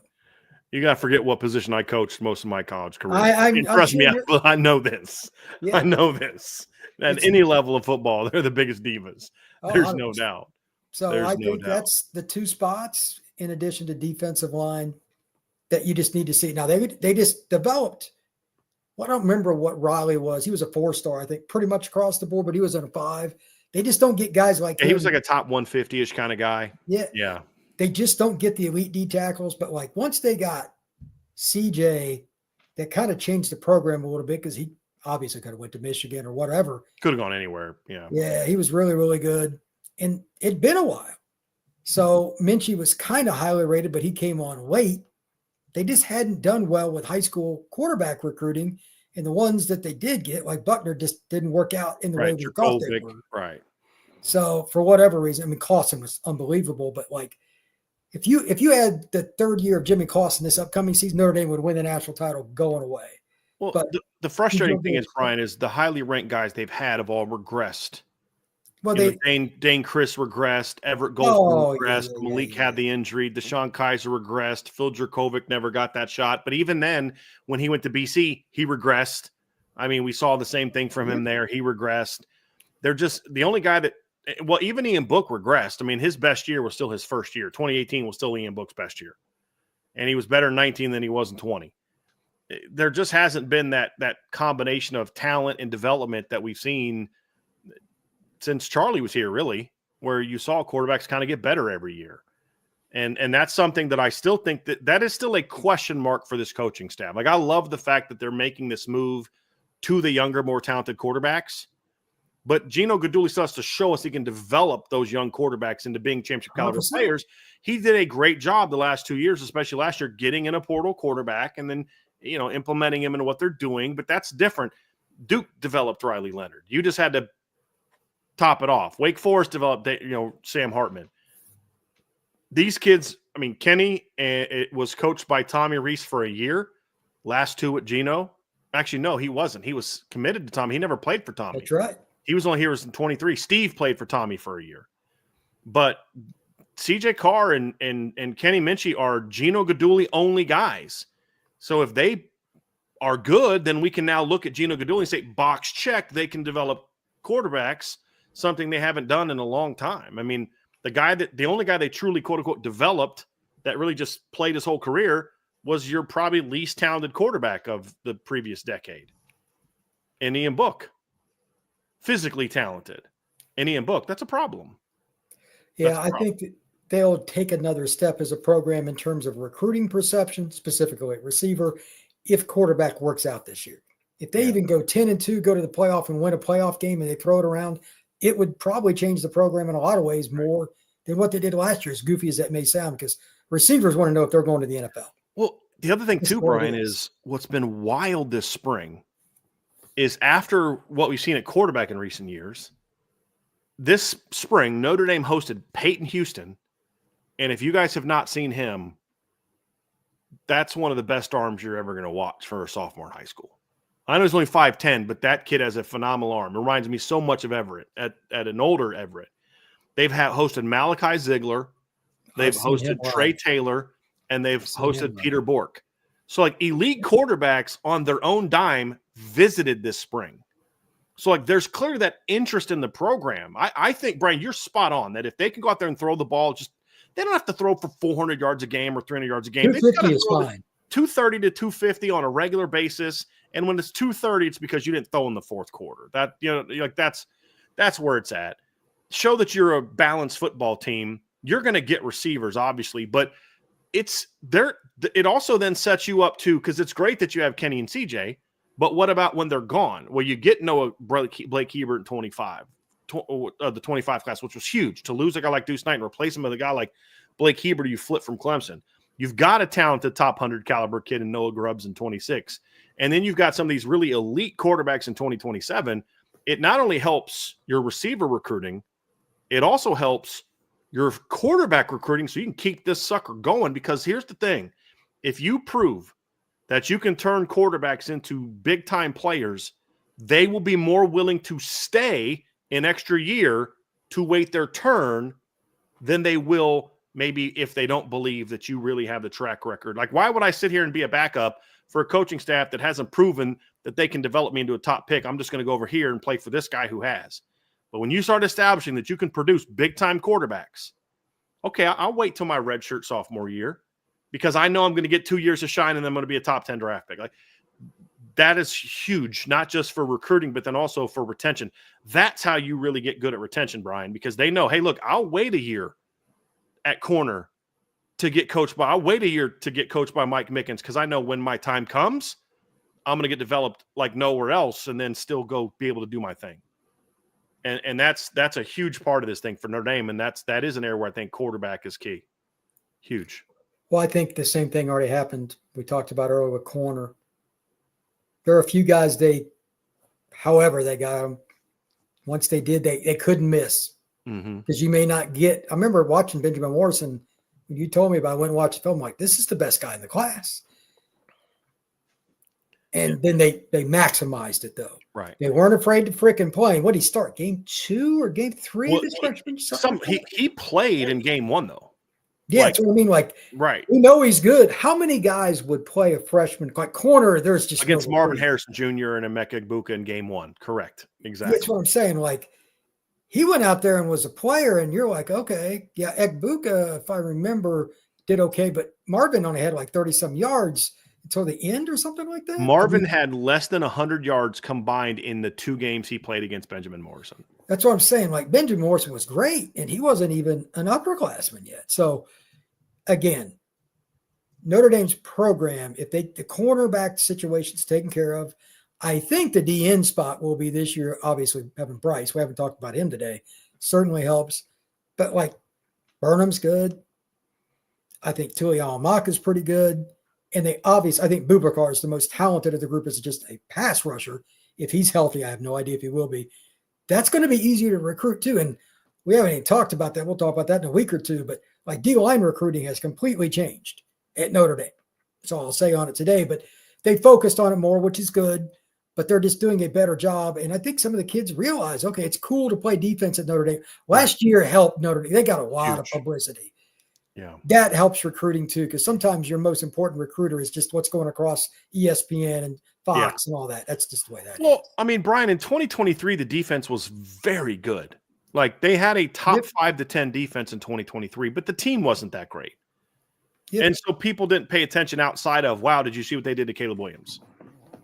And you know, obviously they got some respect for what they did against Ohio State, but when the team's not that good, the difference this year is they played just as well, if not slightly better on defense this year, but I'd say about similarly statistically, very similar. The difference is because the team was better, people paid more attention to it. Now they're like, well, okay, Notre Dame has now strung a few defensive years in a row together where they're a big-time defense, and they're doing it with skill players. It's like your best players are DBs and linebackers, not D linemen. And so I think that's had a big impact. And again, if you can then raise your level of play on the D line, which or recruiting, which they have. I mean, they did get Boubacar, they did get Logan Thomas, they did get Bryce Young, they did get the current class. They're getting to that point. I think D tackle is that final piece where I want to see them really raise their game to get more of the top 100-ish type of players, the Tiki Holas, the Kerry Wilders, the guys like that I think have sort of those higher ceilings. Get more of those guys. That's kind of that final piece on defense from a recruiting standpoint but they're in a position to potentially do that in this class. Yeah. I also think that when they do miss, or if a guy turns pro early, because they're so good with retention at other spots and you have to go buy a kid in the portal, they can overspend at defensive tackle if they have to. Right. I mean, I don't know. I have zero idea what Notre Dame got for Jared Dawson. Like, they probably had to spend some money because he had opportunities. He was pretty good in the blue gold game. Yeah. Now, I know he's not the most consistent guy, but when he wants to go, his first step is ridiculous. The great thing is, because of the depth there, though, you don't need him to play 50 snaps a game. He can play 28 to 32 and be really good. Right, exactly. Anywhere else, Brian, that you look at and say, is it just they're close enough to now? It's like now you just – like, I think the big thing that changed about the perception for Notre Dame this year, Brian, that's different from what they did in 2012 and 2018 and 2020 is in those years, Notre Dame was kind of considered like that blue-collar team, that team that just was very well coached, and they just had a couple stud players, and then they'd get to the big stage and they just get outclassed a little bit, And I think the thing that changed so much this year was the fact that they got to that stage and they proved that they did have to go down to New Orleans and play Georgia and beat them, where they were clearly the better team for 60 minutes, where they had to play Penn State and go toe-to-toe with the team that a lot of people hype up every year as a top 5 team, and great back and forth game, and you go out and make those plays. And who was making the plays in that game? It wasn't, oh, did you see that big sack by Stephon Tuitt or that great tackle for loss? No, it was holy Jaden Greathouse. Oh, did you see that move that Kedron Young put on that guy outside? Did you look at that coverage play by Christian Gray? Did you see that insane back shoulder catch that it was the skill players that were really going out there and saying, hey, anything you can do, I can do better type of thing. And obviously the Ohio State game didn't turn around, but I do think the way they finished that game sort of salvaged the season a little bit, because it was on the verge of, They keep getting blown out by Ohio State. It's like, nothing's really changed. But I think the way that they went out that second half and just started making some just great plays, Jaden Greathouse going off and things like that, I think at least said, okay, they're better than us, but we're closer than we were when we just got annihilated by Clemson in 2020 or Bama in 2020 and Clemson in 2018 and Bama in 2020 and 2012.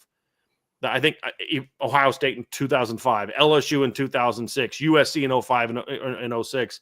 That I think has changed too, where now you can look and say, well, Notre Dame's hasn't closed. They're not closing the gap on Georgia. They've closed it. It's like its gap's closed. You could even argue that Notre Dame's got a better roster now than Georgia. Notre Dame and Penn State. Now you can't say, well, Penn State, you're now chasing Ohio State. That's really where it is. You're still trying to chase that team and you're trying to chase that ring. That's the big difference. And I think now that you have some of those wins that you can point to, I think that's changed the narrative from a recruiting standpoint with Notre Dame as well, because it's not a coincidence that the two stud big time top 50 players they got at the end both had Georgia legitimately in their top 5, meaning Georgia would have taken those guys if they wanted to go to Georgia. That matters. At some point, you got to beat teams that it's really hard to beat in their backyard for D linemen. And where I live is where all the D linemen are. Okay. They're just not up north that much. So they figured that out. And like you mentioned it earlier, they've got guys on the staff that actually enjoy recruiting. You can't be forced into it because kids will know. Yeah. And then you lose. Those guys get smoked on the recruiting trail. John Tenutas of the world. It just doesn't work. Yeah. Brian, we're going to get on to some Miami stuff, and I'm going to give you a chance to just kind of close out this section a little bit with whatever you feel like adding about this conversation. But for those that are just joining the show, we spent the first 39 minutes breaking down the decision by Steve Angeli to transfer from Notre Dame. So I've seen our numbers jump up here in the last 20 minutes or so. So we have already talked about Steve Angeli. We may have some time for a mailbag at the end of the show. So if you guys have some questions that you want to ask Brian or I about Notre Dame, college football, recruiting, whatever, you can go ahead and start getting those in there. Just put an MB on there or a mailback emoji if you want to have some questions about the quarterback situation, whatever the case may be. Go and throw those in there. And Brian and I, if we have some time at the end of the show, we'll answer those. If Brian has to run at some point in time, I'll finish answering those. But you can go ahead and get those in there now. But if you are wanting to hear what we said about Steve Angeli, I commented on it. Brian commented on it. Trevor Trobers was with us during that segment of the show. Trevor commented on it as well. You can go back to the very beginning of the show. That is what we kicked things off with. We talked for about 39 and a half minutes about that topic before we moved on to this, which was getting Brian's opinion on, where does Notre Dame stack? Because the reason I liked hearing from you, Brian, is because you're not the typical and I think this is part of the reason you and I have gotten along so well over the years, is because we're both willing to call it like we see it. We're not just like, let's cover for Notre Dame. And if anything, I think you're even more critical than I am with certain things. And so when you and I are like, dude, this roster is legit, it's like, take notice.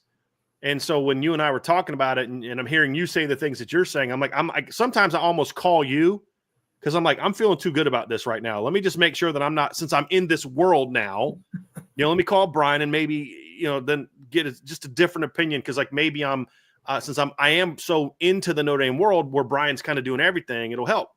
And so when we're both talking about this is loaded and that's loaded and this is great and this isn't like it's been since the Holt standard, or recruiting hasn't been like this since Vinny was running recruiting. When you start having those conversations with us, it's like, okay, it's a fun time. It's a fun time to be alive. There's no doubt about it. So before we move on to the Miami stuff, Brian, because we are going to talk about Miami, any last comments that you want to make about this notion of, is Notre Dame an elite program roster wise?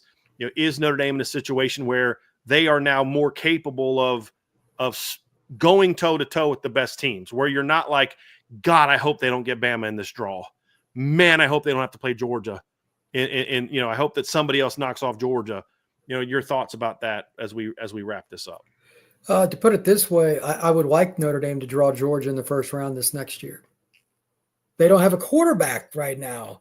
I'm not trying to be mean, but like one of my buddies is really tied in with the Georgia program. And I said, well, that's their quarterback. They're in trouble. I said, do they got anybody else? And he said, the Puglisi kid throws interceptions right and left. He does. He's the But he's backup. got a really live arm. Yeah, he does. But Yeah. from what I'm told, he can't read a coverage. He can't. He's athletic. He's got a really live arm. If you can't read a coverage, all that stuff goes out to the window. learn. Yeah, he's just not ready yet. I like Gunnar Stockton, but Gunnar's a gamer. Gunner's the kind of kid you can win a title with if you have their 21 and 22 rosters. They don't have that. They don't have that, Brian. They don't. Their depth is gone because they all hit the portal to go get cashed Right. in at Missouri or whatever. Right. Yeah, Right. that's another point. One of the advantages Notre Dame had, I didn't see this coming, by the way, so I'm not going to claim it.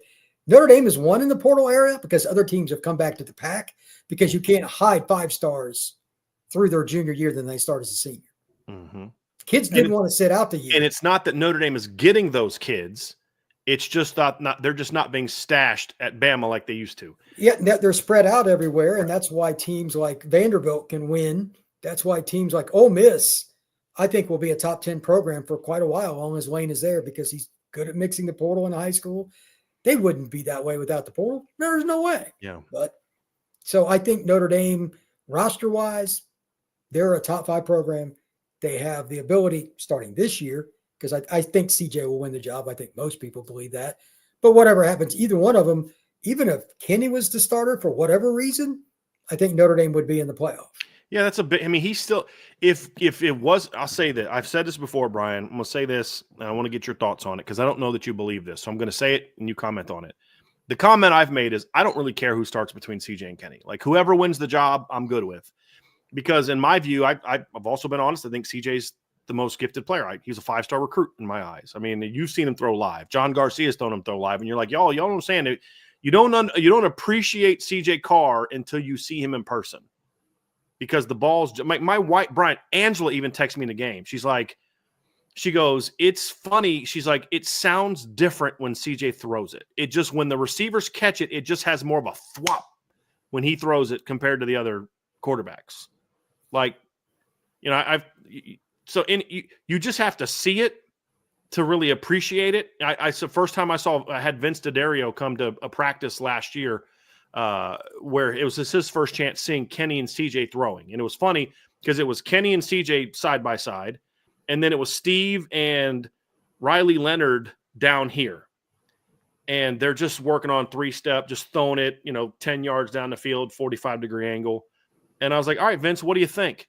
And he looks at me, goes, it looks a whole lot different going that way than it does coming back this way.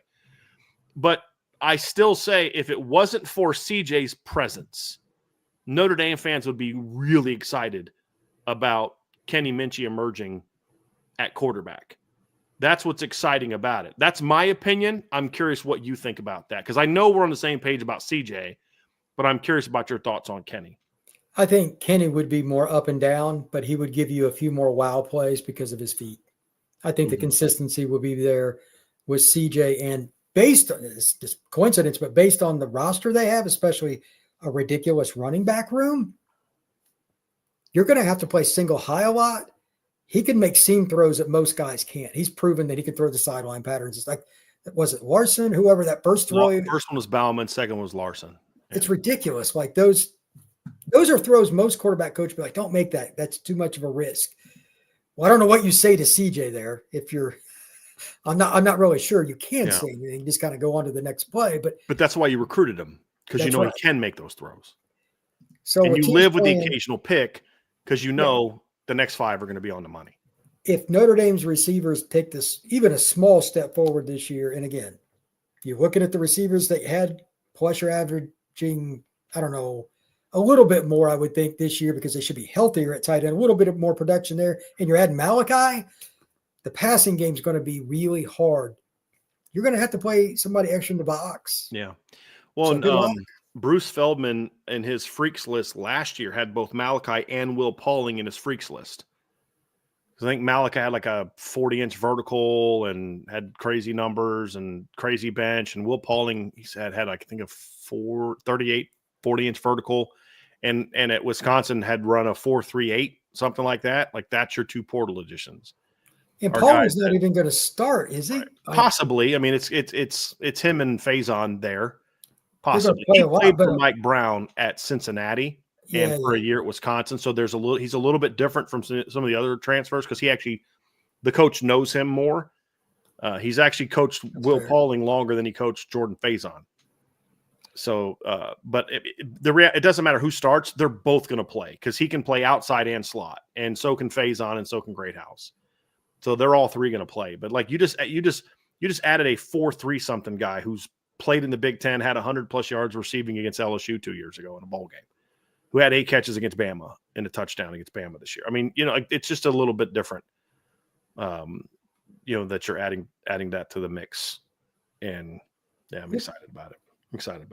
Well, Brian, we're going to move on to some Miami talk again, folks. If you want to get some questions in for Brian or I, go ahead and put an MB on there. So I'm going to give you an example. Right there's a question from Sly Fox. You see that MB? Then he asks this question. We'll address that at the end of the show, or you can put a mailbox emoji on there as well, and then we will answer it that way. And of course, if you want to get it moved to the top of the board, then you go ahead and throw in a super chat, and we'll answer those super chat questions too. But we're going to get on here now to Miami next. But before we do, folks, do us a favor, hit that like button, hit that subscribe button, hit the notification bell, share this podcast. But the best way to support us, as always, and you can get Brian's comments, and he gives in his feeling. I gave Brian a comp to membership. Dude, post whenever you want. He posts his videos from his show. We just kind of went through how to do that. So he's going to post those more often on our channel as well. So you don't have to keep going searching for it. You can find that at boards.irishbreakdown.com. So, Brian, the final thing that we're going to talk about today is I wanted to bring you on to talk about Miami. That is Notre Dame's first opponent of the 2025 season. It is a renewal of the rivalry, and it's Notre Dame's first crack at Miami since 2017.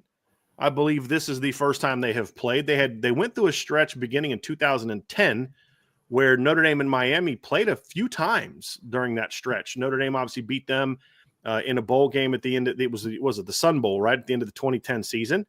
Notre Dame beat them in 2012 in Soldier Field, 41-3, and then Notre Dame had a come from behind victory over Miami in 2016. That was one of the few teams that Notre Dame beat that year.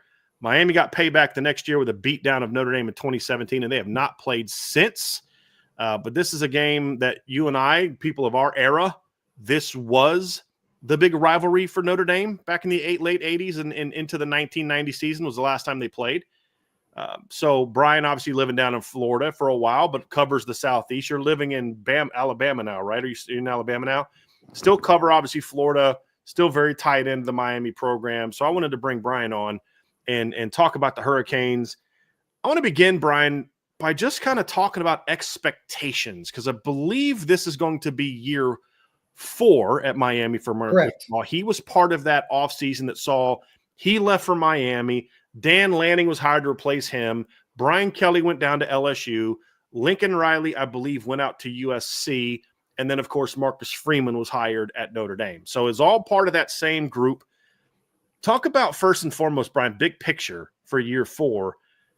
I want to talk about expectations for Miami, but I first want to talk about Mario Cristobal. How important is this year for Mario Cristobal? Because when you look at sort of the record, there are some things that he's done well. I mean, Miami's obviously coming off of a season in which they were a 10-win team, and they're an upset loss to Syracuse away from possibly playing for the ACC title and getting to the college football playoffs. Couldn't get that job done. Went 10-2 in the regular season. Had a bowl loss to Iowa State. I don't know that anybody cares too much about that. If they don't pull Cam Ward at halftime, they probably beat Iowa State and they had guys out, whatever. But 10-3, so they went 5-7, 7-6, and 10-3. What are the expectations like for Mario Cristobal? Is there pressure on him? Like what are some of the expectations, not just for the team, like evaluating the team, but just expectation wise, pressure wise? What is the expectation? What is the pressure level for Mario Cristobal going into year 4? Is like this the year that he's finally got to, dude, you got to show that you can do this thing, or are people just kind of satisfied with the slow build that he seems to be doing there? South Florida people have -50 on the patience scale. It's a very tough spot. It's not really a part of Florida. It's its own continent. We always joke about that all the time. One of my good friends is Alex Dono. He's called Dolphin games and all kinds of stuff. Anything South Florida. And he's a Miami grad and a Miami nut. He runs Locked On Canes. And he said, this year 4, they need to do something. They need to make the playoff. But on the other side of that, Mario was handpicked by the boosters to come there. Like they knew him. So it's a weird kind of expectation. If they go 7-5, he's not getting canned. Besides, who would they hire? So not everybody wants that job, like where it's at and everything. It is a way different lifestyle than it can be explained, unless you've like lived in South Florida or spent a lot of time there. Mario likes it. He is a Dade County guy. He lives about a mile from campus. So I think they're stuck with him come hell, come high water. And I don't think he's a great coach, but the expectation is they'll at least make the playoff. They did go out and get a quarterback, and their O-line should be conservatively top 10 nationally. Maui Noah in particular, the right tackle is just. He's really good. Great kid. I was with him not too long ago. He's 335 and he's not fat. That's a good problem to have. Replacing his brother is going to be a challenge, I do think. Although is the Aguilar kid going to replace him, or is it Aguirre? Is he going to replace him? We call him Popo. Yeah, Popo? Probably going to be him at middle linebacker. I like him coming out. There were a lot of problems from the last staff on continuity / accountability. So they're hoping that got fixed, but the back end of their defense was just garbage. Excuse me, for a lot of reasons. But they have more talent. They went and got some portal guys. They got Xavier Lucas, that whole saga with Wisconsin. It's probably going to be plug and play. They did lose Zaquan Patterson. He just hit the portal. Yeah. Some off the field stuff, and he didn't figure out the defense. I've heard every excuse in the world, but he didn't get coached up either. He barely played. So we'll see. But if they don't make the playoff this year, Brian, when's it going to be?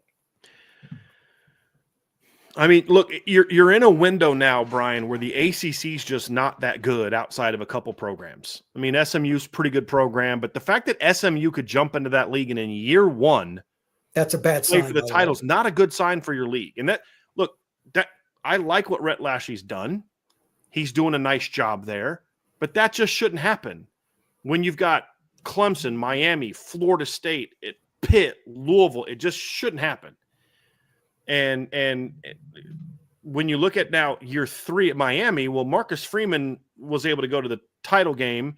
Dan Lanning they inherited better situations than Mario did. That's the difference, where they walked into much better situations. But I kind of felt like last year, it wasn't so much the 10-2 that I found frustrating. It was who they lost to. How they lost that last game. Yeah. Too. They were up 21-0 at the Dome and got beat. Right. And then you lose to Georgia Tech again. You know, you talk about, I mean, honestly, I think you were an officiating call away from losing at home to Virginia Tech, who wasn't very good last year. You needed Cam Ward to put on a Superman cape for 2 quarters to beat Cal. Like, that's the thing, is like, when you've got the money they have, I would just kind of think, boy, people start to get a little bit impatient here. But it's a good instance. Let's talk about this 25 team, Brian. Just first and foremost, let's talk about the Hurricanes, just general overview. What are your expectations for what Miami could or should be this season, just big picture? Running back and O-line, they're going to be elite. I need to see what Carson Beck can do mentally. Like, for those of you that remember that injury, that was awkward, bro. I don't know how he's going to recover mentally. I know that freaked me out and I'm sure he's seen the play, whether he wants to admit it or not. How's he going to feel the first time somebody like Boubacar Traore comes barreling down? I have no idea. And I'm guessing that Carson Beck doesn't either. But if he's good, they got a chance to be a top 5, top 8 team. Receiver is by far their biggest question mark. They lost their top 2 receivers, so we'll see how that goes. And on top of that, they just lost Nye Carr, one of their main reserve. Don't get me started. This is a whole me. We just talked about the diva. What position's the diva position? No, receiver. Yep. Nye was not ready. He's 180 pounds, maybe. No, he is ungodly fast. Really talented, yeah. He's a Colquitt County kid, South Central Georgia, the best programs in the South. I love that program. He hopped in the portal. I'm like, bro, you haven't done anything yet. Now, he was behind a guy that's going to get drafted or whatever, but right. He didn't want to compete. Maybe he wanted – wrong guy. They still have too much, in my opinion, of a mercenary mentality on their roster, and that's part of it. And they also – have a little bit of a question mark, in my opinion, at tight end. Riley Williams transferred to Oregon State to be closer to home. He's originally from Portland. They lost their other tight end to the draft. They did a good job at tight end last year. Mm-hmm. So then the guy that was like a 9th-year senior, like for real, is finally no longer in college. I'm not going to comment on that any further. But it was 8 or 9 years. It's ridiculous. 9. Whatever. 9 years. Anyway, Yeah. For the love of mankind. But the point is, they're going to go down at tight end. The key for them is they are dope at running back and O-line. Mm-hmm. If Notre Dame can keep them to 4 yards per carry or less, Miami's probably going to be in trouble because I think they're trying to get the Pena kid from Syracuse, and he's nasty. Mm-hmm. But they don't have a boundary. They don't have one. Yeah. I mean, they would kill for Malachi Fields. They would kill for him. They don't have that guy. So I don't think they're going to be that dynamic on offense.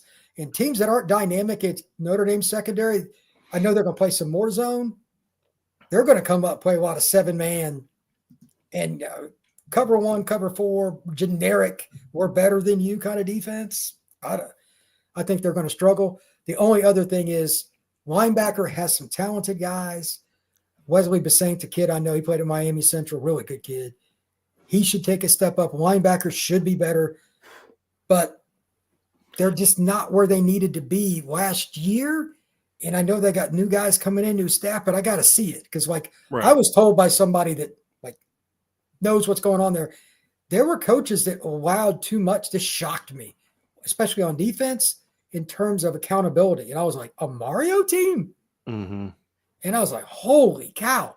But it explained why they had all those busts. Is that ultimately what led to Lance Guidry being run out? Was that not so much the results, but what led to the process results? of it? But they didn't fix any of it during the year. You're at practice, you're the head coach. Right. It makes no sense. And Mario is a real disciplinary, no bones about it. He's more of a Notre Dame style personality than he is Miami, but he played at Miami and he's a Miami grad. Just kind of ironic. So I was shocked by that. They regressed after, Guidry was the guy that was. There was too much talent in that defense for them to be as bad as they were. Not just the guys that coming back. They got Tyler Barron out of the portal. They had no business being that bad against that schedule. That's the thing is they had a schedule that was just set up perfectly. They should have ran it. State being terrible, they should not have lost a game, right? Yes. No. Thank you for saying that. They lost it. They lost to Georgia Tech and Syracuse. Did you look at Cam Ward's numbers on passes of 20 or more yards? Yes. Yes. He was 1,051 yards, 12 touchdowns, and no picks. Yeah. And they lost 2 games. Yes, and should have lost 2. They were a lot closer to 8-4 than they were to being 12-0. Yep. That's unbelievable. Yeah, it's ridiculous, Brian. So, what are you going to get with Miami in the roster? O-line and running back, definitely their 2 best spots. D-line, Reuben Baines, a guy, I know him. He will be a problem. Is he inside this year? Is he going to be more of a hybrid, kind of just move around, or are they every down will be something different? Notre Dame has no chance to prepare for him. Yeah. They're not going to know where he's going to be play to play. He's to that point, mentally, and he's 280-ish. He can play edge at 280. He is gross. So he's going to cause some problems. They'll probably chip him wherever he goes, is my guess. But they lost the D tackle they got from Michigan State. That guy was an animal. Yeah, he was better than Bain last year because Bain was banged up a lot. Do they have somebody? They're talking about Justin Scott. That's a familiar name around here, but he's pretty young. D tackles usually don't mature as sophomores, especially one like him who needed a lot of that anyway. Yeah, and there's a lot of that. So I think their D line will be good, but I think it will take a slight step back because you can't replace an NFL D tackle. So, Brian, what are the early returns of the new D coordinator? Obviously, he came from, I believe, Minnesota. He was in Minnesota last year. He's a good coach. Early returns are, positive. They seem to be happy. Okay. Dono told me things were headed in the right direction, and he would know more. He's in that program. The only question I have is, it's different coaching Minnesota kids and the kind of players they have. Right. The way you're not going to coach South Florida kids the same way you are Minnesota kids. Right. You're not. How does that work once they have a bump in the speed bump in the middle of the road in fall camp? A guy gets hurt. Somebody who thought they should start. South Florida kids are different, man. They're a lot harder to coach because they won't put up with much. It's not a good thing, but it's true. And not like Wesley Basaint's one thing. He's the exception, but he's definitely not the rule. I don't think they're going to have an easy transition. And the guy can coach because he took a bunch of 3-star kids at Minnesota, made them very competitive. Mm-hmm. Miami gets better players. That's not a newsflash. And I think they'll be able to play more pressure defense because the kid that nobody really knew was going to be good was Frederic. He's a kid that started part of the year as a freshman. And on the other side, Xavier Lucas, who played quite a bit for Wisconsin and transferred in, probably the other corner to be young, but super athletic. I liked their portal pickups. I did. I thought that they got a kid from I think it was Washington State, tall kid from Washington State that's a good player. They got Charles Brantley in from Michigan State, who I like a lot. Like I went back and looked at some film with some of those kids they got in the portal. They had a nice portal class. Now for Notre Dame specifically, that's going to be a tough ask in game one. You know, I think to kind of put all that together in game one. But I mean, this is a year where if Miami can kind of weather the early storm, and you know, if you lose to Notre Dame, you've kind of got to you've got to bounce back and beat Florida and beat Florida State, and then kind of come out of your second bye 4-1. Maybe that gives them enough momentum. But I think that first 6 games is going to tell us a lot about what this team is going to be. You've got Notre Dame in week 1, you've got Florida in week 4, you get a bye, and then you got Florida State in week 6, and you got a bye, and then you got Louisville in week 8. I think those are going to be like very telling games about whether or not Miami is able to kind of get this thing turned around. But you do have 2 sort of get right games after Notre Dame, you know, Bethune-Cookman the next week, and then USF. I think the quarterback one is the big question, Brian. So, I mean, talking to you, O-line, run game, running back room is going to be really good. Obviously, at running back, they got Jordan Lyle, Mark Fletcher, who's going to be he's a junior now, correct? That Mark Fletcher. Fletcher's a junior, Lyle's a sophomore.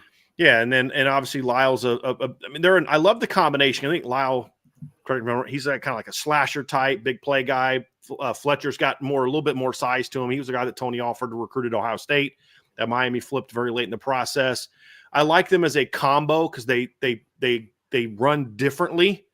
So you can't just prepare for one style. And it's like there's a difference between preparing for Logan Diggs and Audric Estime, who are kind of the same back, and then having to prepare for Jeremiah Love, who's just a downhill, vertical, fast guy, and then Jadarian Price, who's like this little, you know, jitterbug that just is going to bounce runs. I mean, it's the different types of runners that can be harder to prepare for. 2 guys that do exactly the same thing actually is not that hard to prepare for. Stopping them may be hard if they're really good, but knowing what they're going to do, I like that those 2 backs are different in style, and you got to prepare differently. Obviously, you talked about the defensive line. Obviously, the Malik Bryant, Armando Blunt are probably names that some of the Notre Dame recruitniks would be very familiar.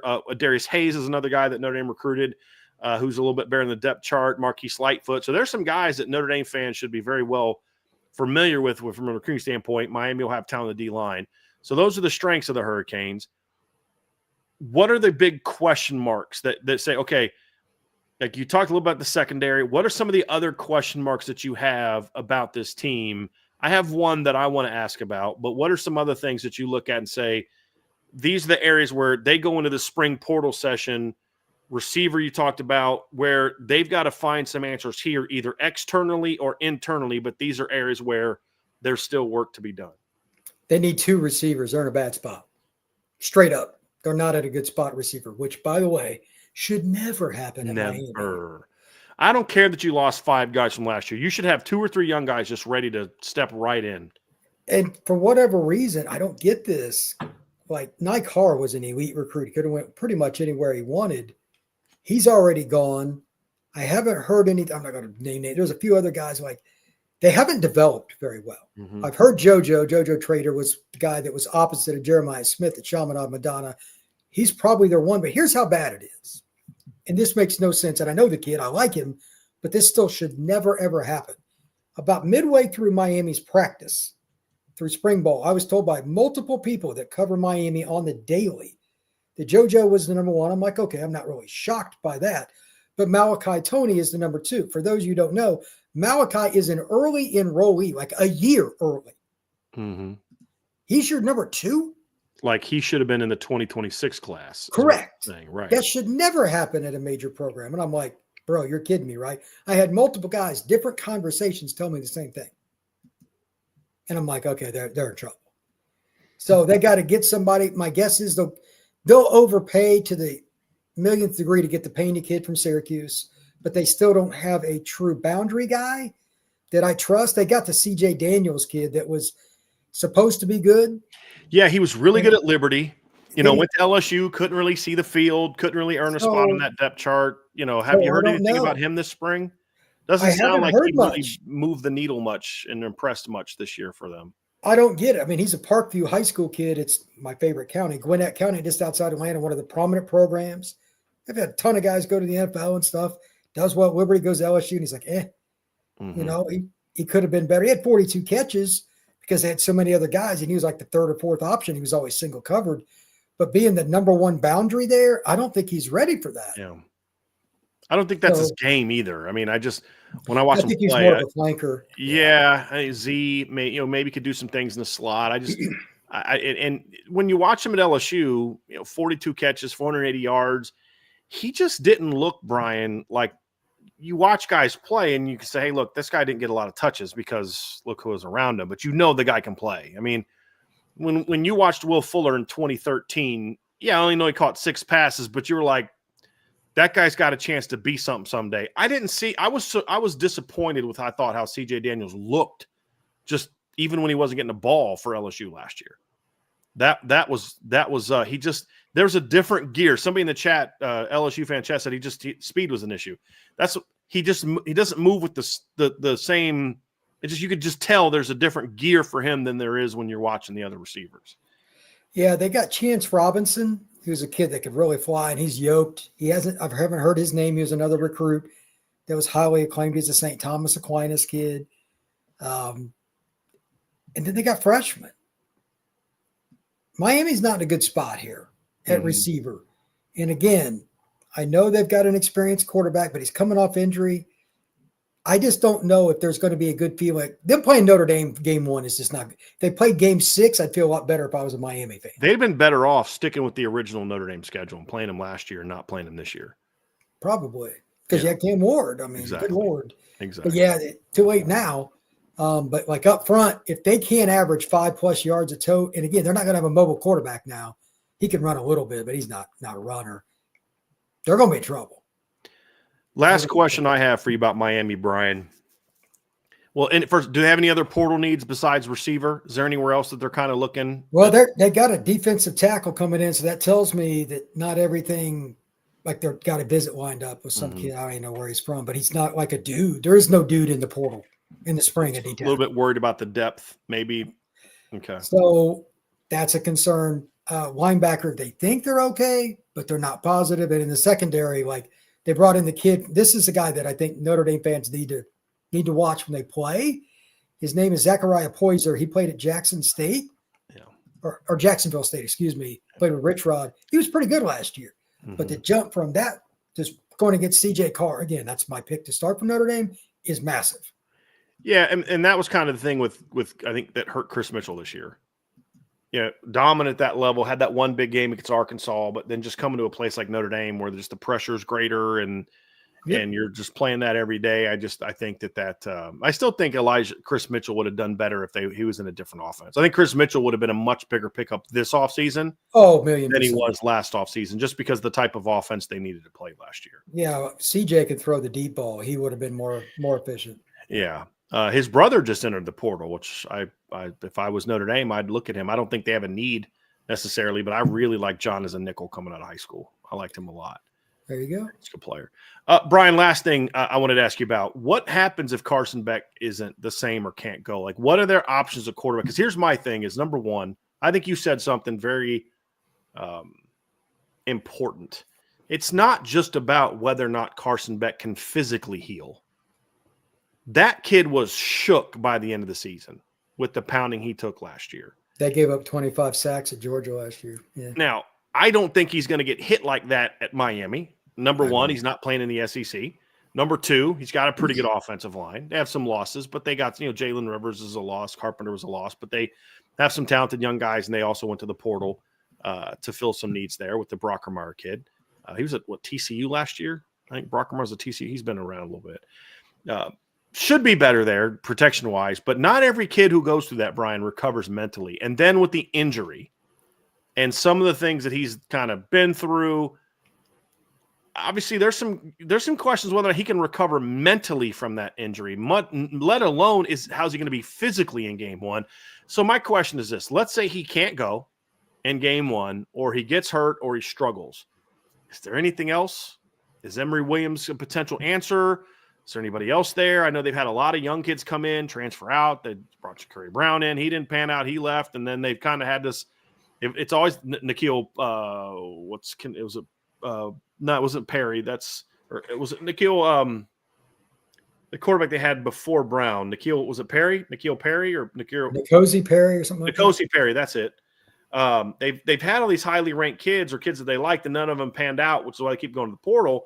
If he can't go, what's their answer at quarterback? Well, I've heard there's a little bit of concern because Emory didn't like them going and getting back, but he would be next. He's not a game manager, but that's probably what he's going to get labeled. He was an Elite 11 kid in the 23 class. He's a guy that is super intelligent, like a 4.0 student. He would fit Notre Dame to a T, to be honest. He could run a little bit, but not much. He's pretty much Steve Angeli. Mm-hmm. I just don't think they have somebody dynamic enough. If Beck's not the answer, they're not beating Notre Dame. Sure. So what Luke about Nickel, the remainder of the season? Like, obviously, they may not beat Notre Dame if Beck is healthy.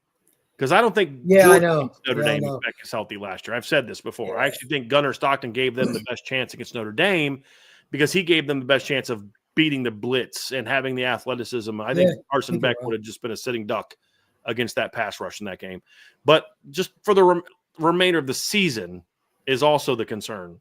It's like if you lose to Notre Dame, okay, as long as you're competitive, you can rally and beat the next two teams, get a win over Florida at home, and then you're going into your bye week.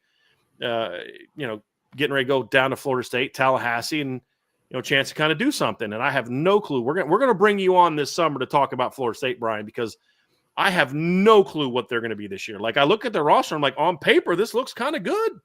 I just have no clue what to expect from them. We'll get to that, but just if Beck is good to go, let's say he physically and mentally recovers, he's just what he was.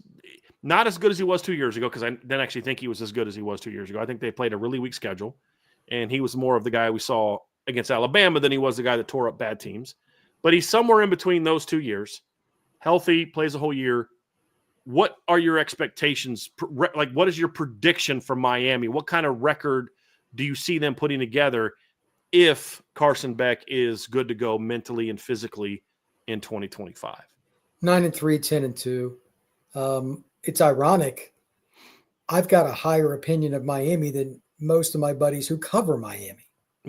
I've heard that.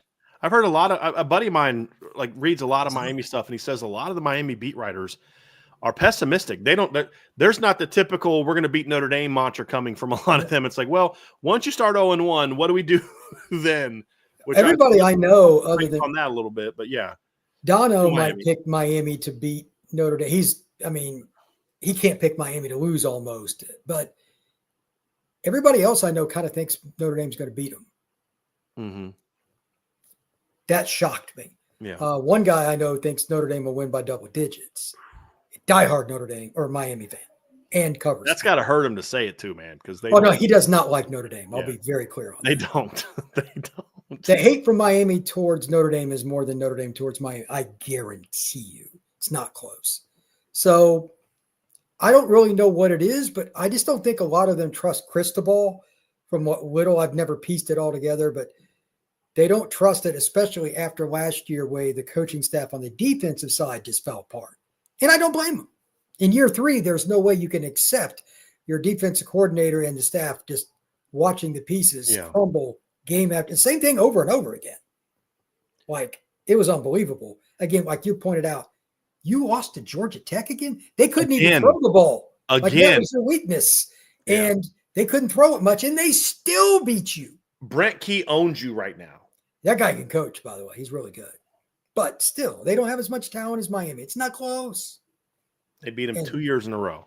Although the loss of 2 years ago was one of the flukiest, weirdest losses I've ever seen in my life. I was at that game, and I left, and then that happened. Oh, you didn't see that? Oh, man. I was in my car. I was listening. I'm like, what? What just happened? How? Yeah, I tried to, the traffic getting out of there is horrible. Yeah. So, Brian, let me ask you this. If they go 9-3, 10-2, like you say, what's the feeling about the direction of that program under Mario? Is there a good do people feel like they're making progress? mean, they're recruiting pretty well. Is there a feeling that there's progress? Do you feel? I think most people just don't trust Mario. From fan perspective, being around South Florida people, there's question about Mario. Do some of those get answered if they go 10-2 this year? Depends on how they lose. Like if they lose by a field goal to Notre Dame and one other team, whoever it is. Let's say they lose at SMU or at Pitt by a field goal, but they beat Florida and they beat Florida State. Go 10-2. What's the vibe around the program? They would probably be happy. I think overall, losing to Notre Dame would sting. But if they finish pretty strong and they beat Florida, like they played the Gators, that's it. Those schools hate each other too. Who do they hate more, Miami Florida State or Florida? Florida State. That's what I thought. Yeah. So if they go worse than that, Brian, let's say they're 7-5. If they go 7-5, there will be buildings on fire. But yeah, the people there, like it is 100% just like LA. They'll stop going to games. Oh yeah. They'll stop going to games if they're good and playing nobody they care about. Like the Duke attendance last year was disgusting. Yeah, they are a good Duke team. Yeah, they're a name opponent fan base, meaning if it's not a name brand, they don't care. Yeah, it's wild. It's not a loyal fan base at all. No, it's not. They're very loyal when they're good and playing somebody good. That's absolutely right, the way that it is. About half their home games, no matter what the team is, will not sell out.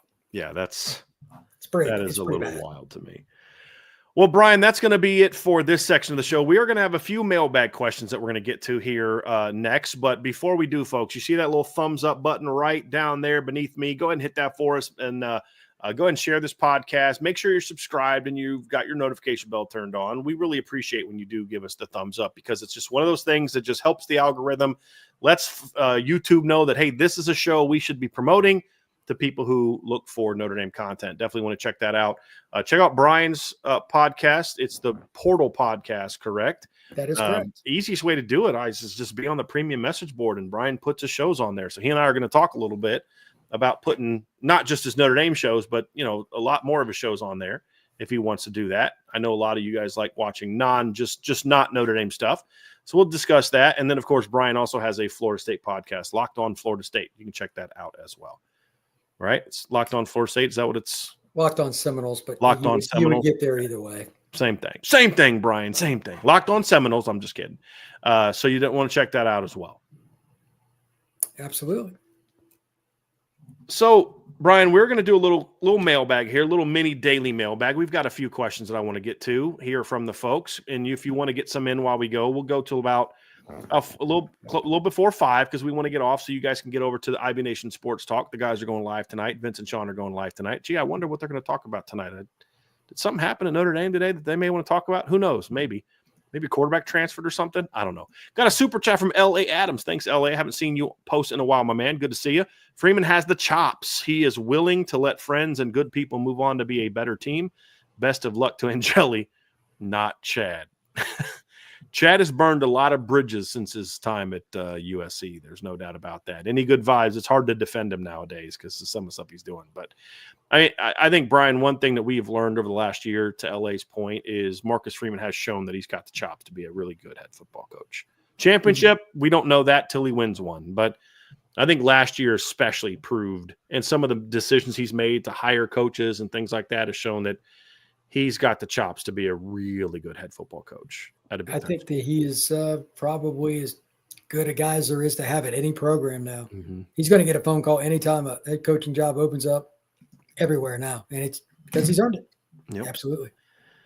Thanks again for that, LA. Sly Fox 110404. Scale of 1 to 10, how do you feel about Notre Dame having a top 5 recruiting class for 2026? So just so when we ever answer these questions, it's not top 5 recruiting services. It's always top 5 based on my opinion of what's top 5, not what I believe to be, Brian, and you know my stance on this, the flawed manner in which recruiting classes are evaluated. I still felt the best way that recruiting class were evaluated is the way we all did it when we were together at SI with John, where it's like, look, you evaluate it, you give a subjective view to it, not this point system where you sign 9 guys at one position and you're going to have the number 1 ranked class in the country. But anyway, so just how we evaluate the class, stacking the class up, scale of 1 to 10, Brian, How do you feel about Notre Dame having a top 5 recruiting class for 2026? Get your opinion, and I'll give mine.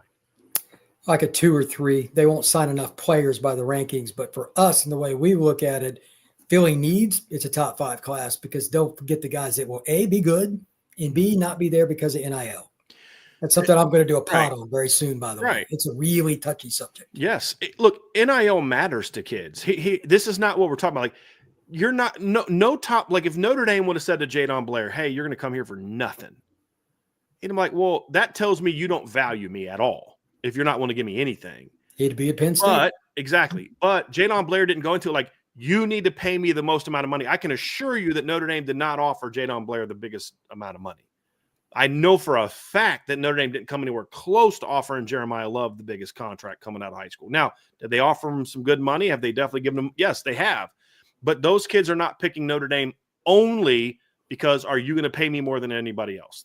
When those kids start doing that, like, we know of some circumstances this past cycle, especially where there was a couple kids that we were thinking Notre Dame had a shot at.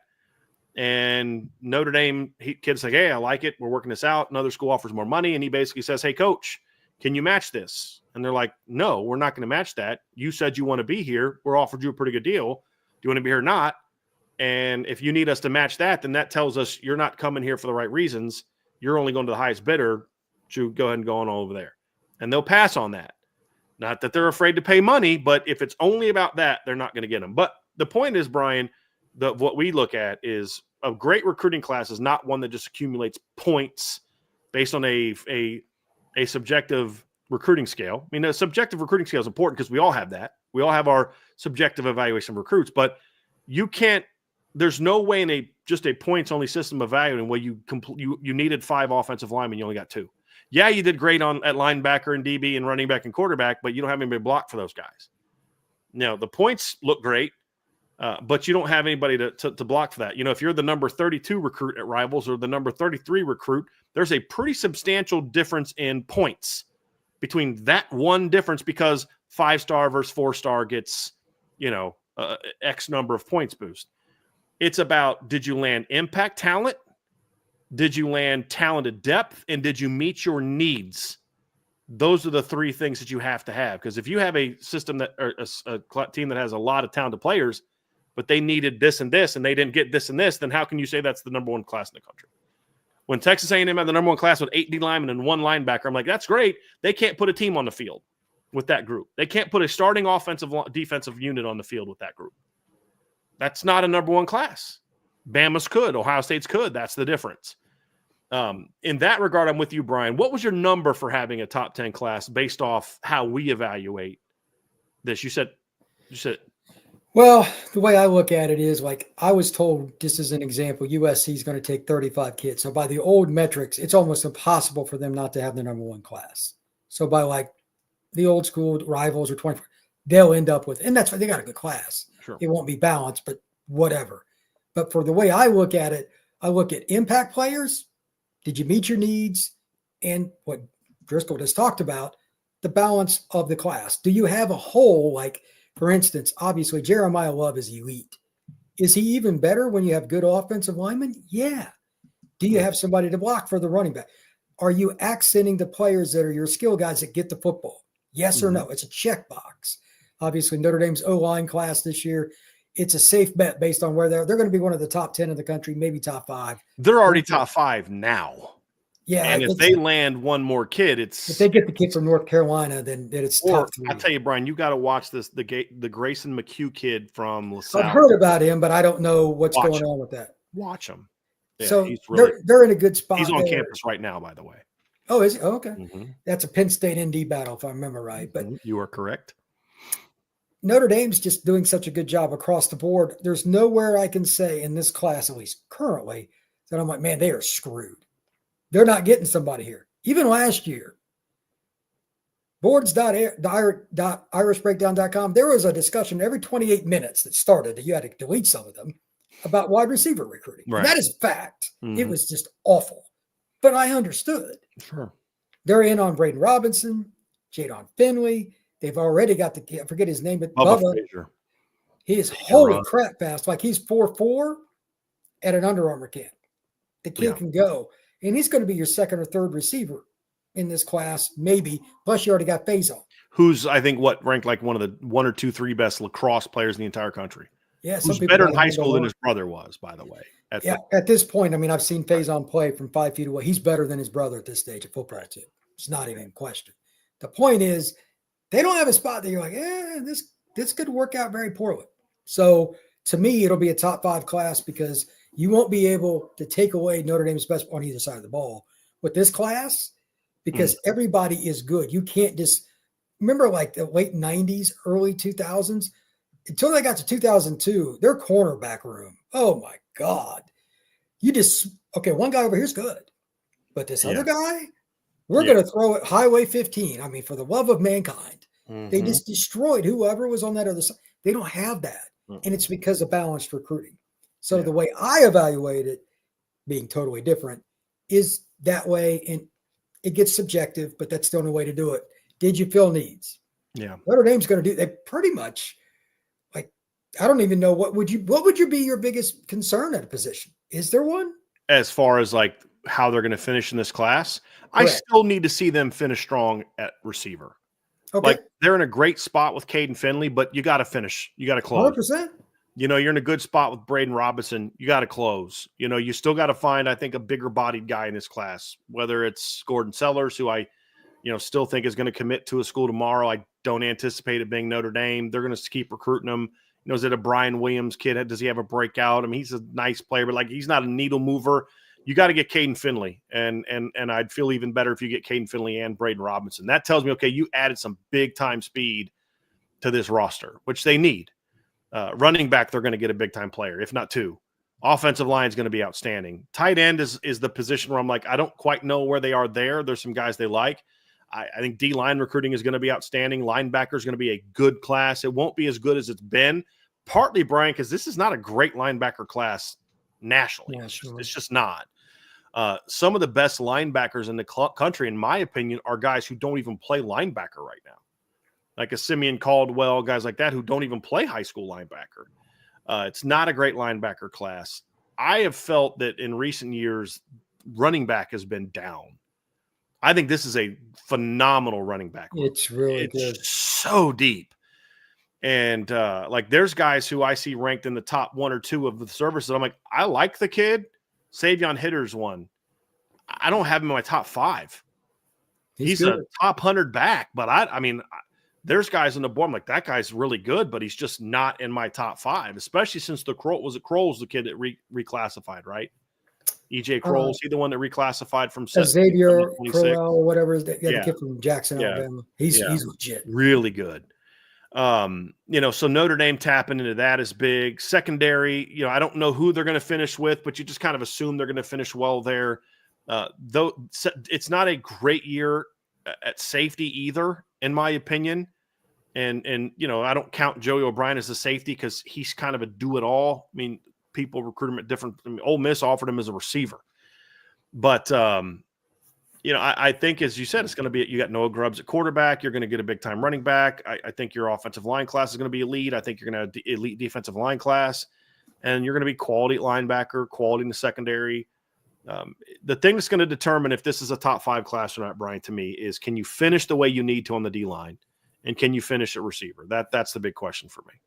If they get, this is a pet peeve of mine. You don't always got to get a 5-star at D tackle, but they need to take fewer guys that are 6'4", 250 and develop and take longer. They need more just big body guys. Even if they need to develop. They haven't had enough balance with that, Brian. And I will say this, that is something that Al Washington's doing a better job of the last couple of years. They've really focused on it this year. Like last year, you get Gordy Solstead. Now forget, I'm not trying to evaluate what people may or may not think, but Gordy's that 6'5", 6'6", 245, 250-pound kid whose dad was a 320-pound offensive lineman in the NFL that has this giant frame that's going to be Riley Mills. He's going to eventually be 6'6", 300.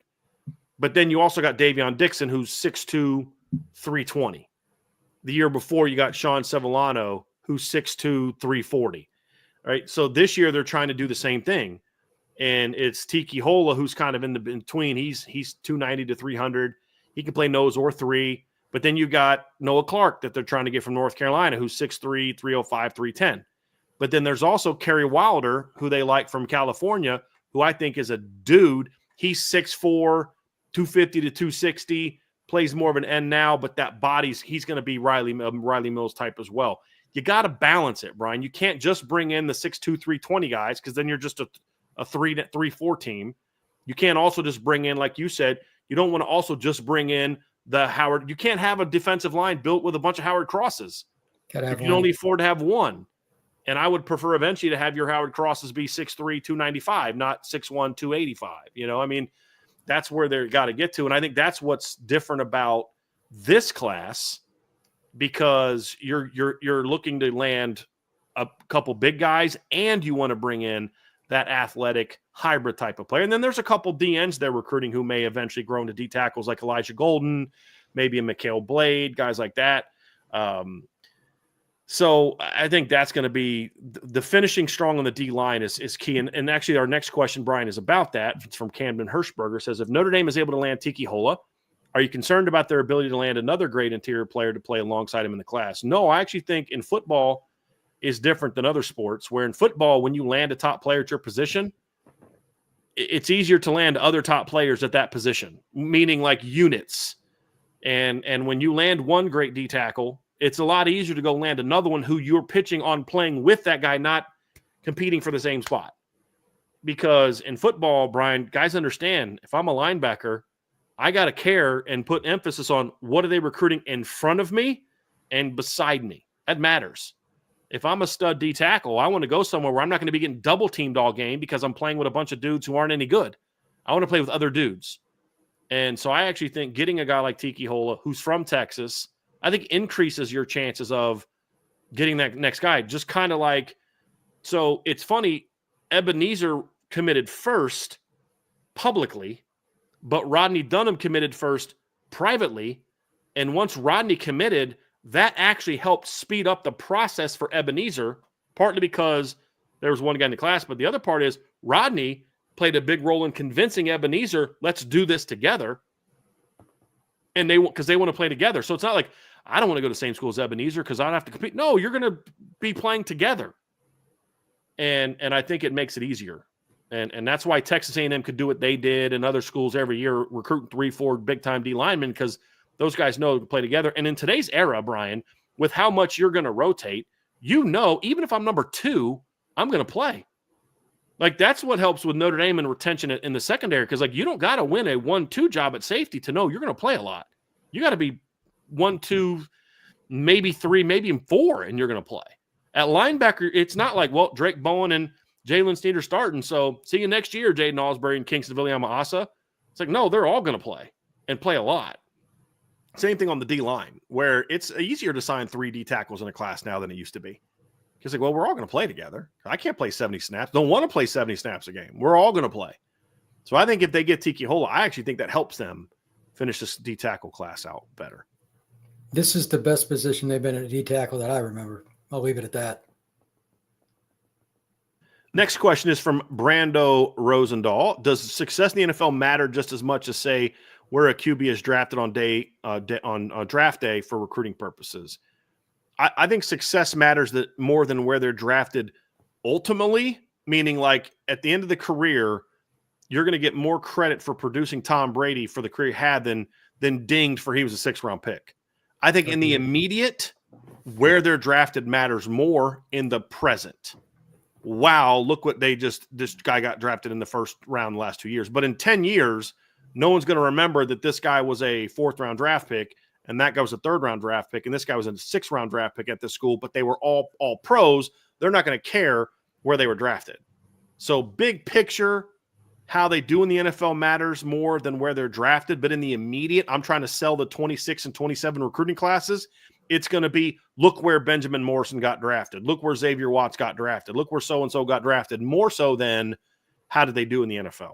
So it depends on what you're selling. You're kind of selling 2 things at once. You're selling the guys that have been in the league in one way, and you're selling your current roster in another way based on where they're picked. So I think it's a little bit of both. Yeah, I think they'll be fine long term. Right now, it's just a perception we want to see ball in the air. They don't even have a chance to get somebody drafted right now.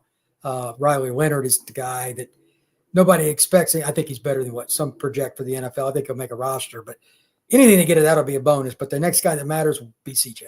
That's my guess. Maybe Minchie, but my guess is CJ. Yeah, I want to answer this question here real quick from Old Jarhead. There's an interesting conversation going on the board. Old Jarhead asks, and by the way, it was great meeting you this past weekend at the little get-together we had. How can a 3-star recruit also be a top 100 talent? Please explain the difference in star ranking and talent ranking. Number one, I don't a 3-star player is not going to be a top 100 player by the same entity. What it really comes down to is different evaluations. And so you're having a conversation about Tiki Hola, and I believe one of the recruiting services has Tiki Hola ranked as a 3-star. I'm not sure which one. I'm trying to look it up now. But other services have him ranked as a top 150 caliber player. I know Rivals has him at 207.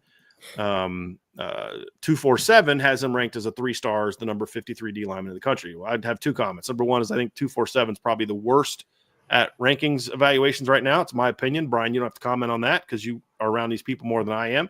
That's my opinion. I don't mind saying it, and I've said it to their face.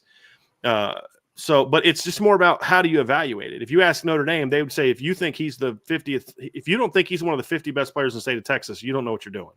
That's what Notre Dame would say because that's where he's ranked outside the top 50. I rank Tiki as more of a top 150 caliber player. So Benjamin Morrison was ranked as a 3-star recruit by all the recruiting services when he committed to Notre Dame. I ranked him as a top 100 recruit. And Brian, when after you watched him, you were like, that's a top 100 football player when we were having that conversation. So it really just comes down to what your evaluation is, Old Jarhead. I do not have any 3-star recruits ranked as a top 100. Now, the other part of my rankings process is I give 2 grades. One is where you are right now, and then the other is what I think you can be. How that works is some guys are just, this is who you are. But for some players, they're, 220 pounds with frames to be massive. When Jason Onye signed with Notre Dame, he was 6'5", 245 pounds.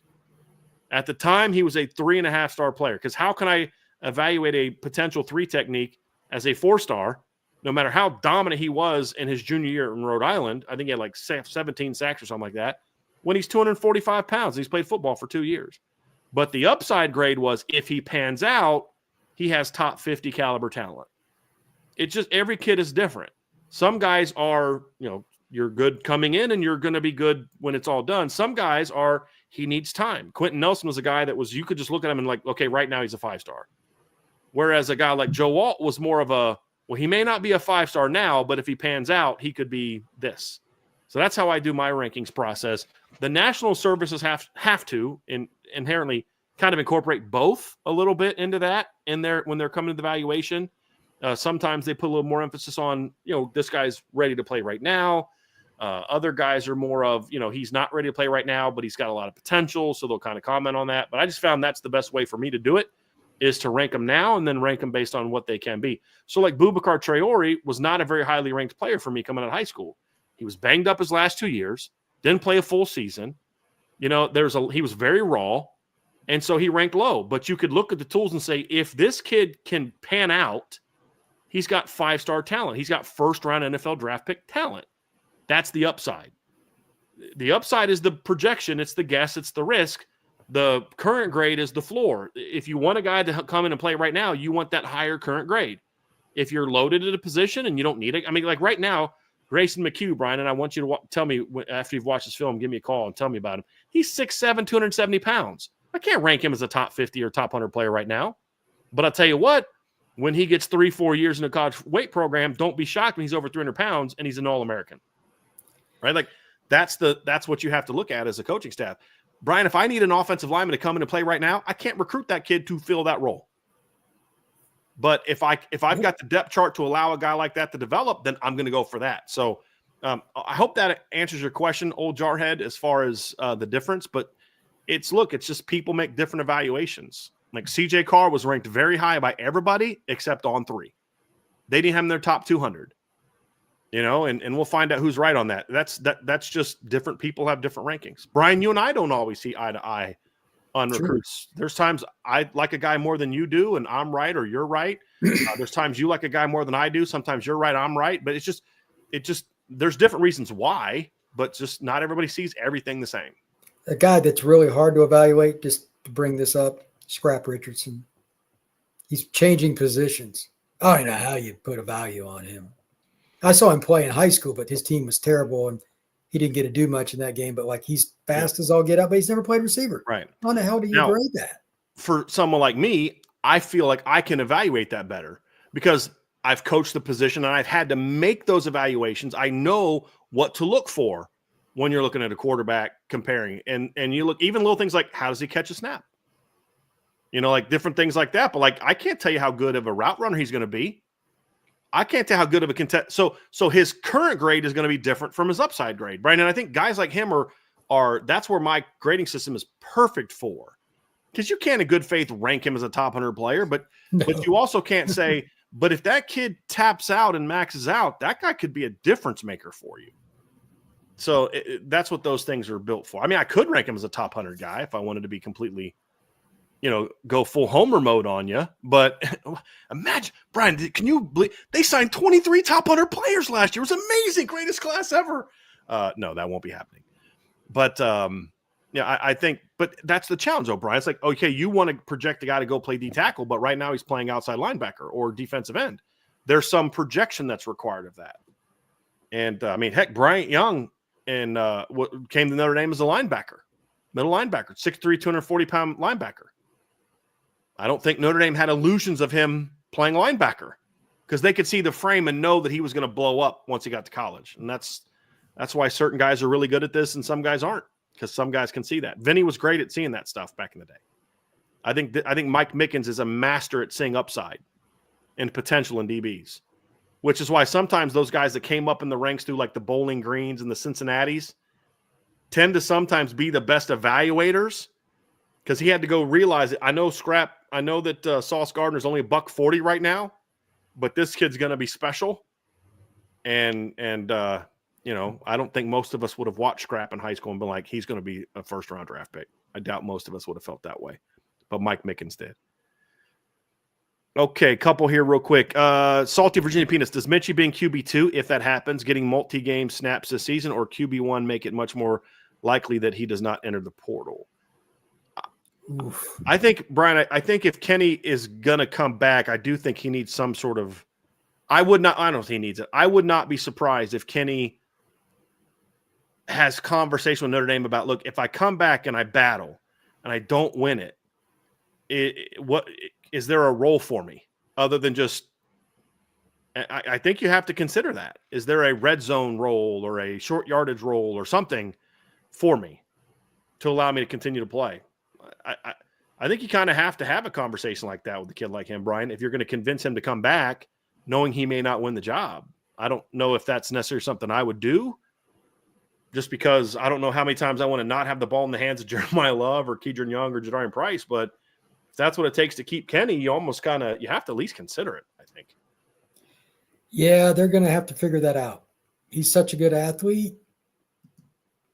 I can understand, especially the Miami game. I could see it too. Mm-hmm. They especially need to get him some early. reps. Yeah. And that takes some of the pressure off of both of them a little bit. Yep. The key, Brian, is you've got to practice at whatever that role is going to be. It's got to be clearly defined. Yes, you just can't randomly say, like, I think we might want to use – he needs to know I'm going in when the ball gets inside the 15, I'm in. If we call this particular third down package, I'm in. And CJ's got to know I'm out. I mean, that's just that it has to be that if it's going to work. Yep. So here's one for you, Brian. Salty Virginia Peanut says, Brian, that would be me, set the Irish commitment over under for the rest of April at 2.5. This includes the two guys that they've already got. So I did that before they got Gregory Patrick and Bubba Frazier. And 2 have since committed. Brian took the over. Smitty, do you take the over? This is for public commitments. For public, probably, because they've had so many kids commit. They might even get one they don't even know about. This time of year, that kind of stuff can happen. So when Bubba Frazier came to Notre Dame on April 4th, neither he nor Notre Dame went into that visit thinking 10 days later he'd be in the class. That's what I mean. Like, right. With all these kids taking visits, and now they just obviously had the BG game. Some of these guys that they might have been like, I'll make a June or July decision. They might speed it up. And they might realize if they don't, they may not have a spot too. Ronnie Dunham did that. He was not planning on committing on April until the Notre Dame visit. Javian Osborne was originally not planning on committing in May, like he is now going to commit to either Notre Dame or Michigan on May 3rd. So, yeah, I mean, visits can change that, and circumstances can change that. Like, if you want to be in this class and you're an offensive lineman, there's no time to wait. I think that's factored into why Gregory Patrick made his decision when he did. He knew who was visiting. He knew who else was on campus. He knew, what people were looking at. So we're both on the same page there. They're definitely going to be over that when it comes to silent commitments, but public ones. Salty also asks, and this is a good one for you, Brian. Everybody knows my opinion on this one, but would Notre Dame give Dallas Golden time at wide receiver to get him on the field next year if he isn't getting time at cornerback? I don't think he has a chance to do it because you got to practice the playbook and all that. Physically, the answer is yes, because he's freakazoid. Physically, he can play wherever the heck he wants. He can play running back, receiver, corner, nickel, or safety for Notre Dame. Yeah, he's an NFL player of like 5 spots, physically. I have a picture. Angela took a picture. I have to send it to you of him and Jadon Blair together at the Blue Gold game, looking up at the scoreboard after CJ's second long pass, just staring at it. And you're like, okay, that's like they're both on campus now. It's like it's going to get you fired up. They don't have a need for a guy like him at receiver. Like, guys, they have talent at receiver. Exactly. They need polish. What I would say is if no matter what he's doing at corner next year, Dallas Golden to me is day one getting opportunities to return punts and kicks. There it is. I was waiting for you to say that. Yes. He gets a shot, a legitimate chance to win the starting punt and kick returns. Now, he may not win them, but he's going to get every opportunity to be that day one. You've got to find ways to get that kid on the field, Brian. Here's the deal. At the most, you get 4 years with him. You may only get 3. Why waste a year? Yeah, he's not redshirting, by the way. No. Barring injury, no, he's not. He's not. Salty also asks, how much does Elijah Burris raise his standing during spring practice? Quite a bit. I mean, look, you had Malachi out. You had Jordan Faison splitting time between football and lacrosse. Will Pauling was not full speed till the last week of fall camp. You had some young guys that had chances to prove themselves, and Elijah did. It is amazing to me, Brian, how much different he is than his dad. I mean, his dad was 6'6". I played against his dad. He was 6'6" and had 2 routes. 3. Go, post, slant. That's all I remember Plex running in high school at Green Run. 6'6", freak, great basketball player. Elijah is 6 foot, shifty, great route runner, like completely different player than his dad was. But he absolutely raised his standing to where I don't know if he's going to help as a freshman to I'm going to be a little surprised if he doesn't get some playing time as a freshman for Notre Dame this year. I think he'll play in some of those games where they're going to win going away. I think his polish, obviously your dad being an NFL legend kind of helps. But because of his route running, they'll trust him more than they would some of the other guys. Last question, Brian, I believe. Let me just check to see here. Let's see here if there's any others that just popped up here. So, no, I don't see any more questions. So I'm going to get to this last one right here before we go, Brian. I appreciate you taking the time to do a mailbag with us today. Special K asks, where does Lee Corso go for his final game day on August 31st? I thought they had already announced that. Basically, Lee Corso announced today that the week 1 game day will be his last. So he's retiring, basically, and he's going to do one final game day. So the question is, I would assume he's going to do Bama, Florida State, because he's a Florida State grad. That's kind of what I was thinking too. It's either that one. There's a couple games that week, and you have the only other option is Clemson. I think. I don't think they'll be in Miami for Notre Dame Miami because I don't think Miami's going to be ranked super high that weekend. Clemson LSU is the logical choice, but now none of that crew is Clemson or LSU people. The thing about that game. The thing about the Notre Dame Miami thing is Notre Dame Miami is also on a Sunday. So will they want to be doing game day at a place where they're not even playing that day? Because they could then do something the next day. They'll have somebody there. I don't know who's carrying the games. That also matters. Yeah. It's going to be one of the ESPN. It's an ACC game. So it'll be one of the ESPN ABC channels.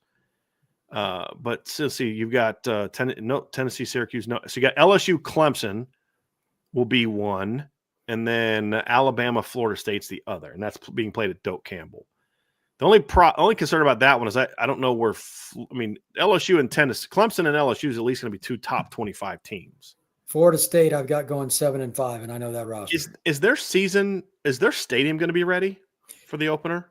It looks pretty good. They're doing well with it. Okay, I've been there twice. I'm curious to see what it looks like now with all the changes. Actually, I think got some photos up on the Florida State football X handle or whatever. They've done a nice job. Yeah, I have to look at it. So yeah, the Florida State angle is interesting, Brian, since he did go there. But it's just like, but is that really where you want when you've got Notre Dame, Miami, when you've got Clemson, LSU, when you've got some of these weekend games? Is where I would go, but that's just me. Yeah, I just don't know if Florida State and is the place to be. But if it's a shout out to him, that's a different story. That's a very different story. True. So he's been very important to ESPN. Yep, very much so. Hey, Brian, that's going to be it, man. I appreciate you being on with us today. Look, 5 o'clock, so in 9 minutes, the guys are going live on IB Nation Sports Talk, so go ahead and head on over there.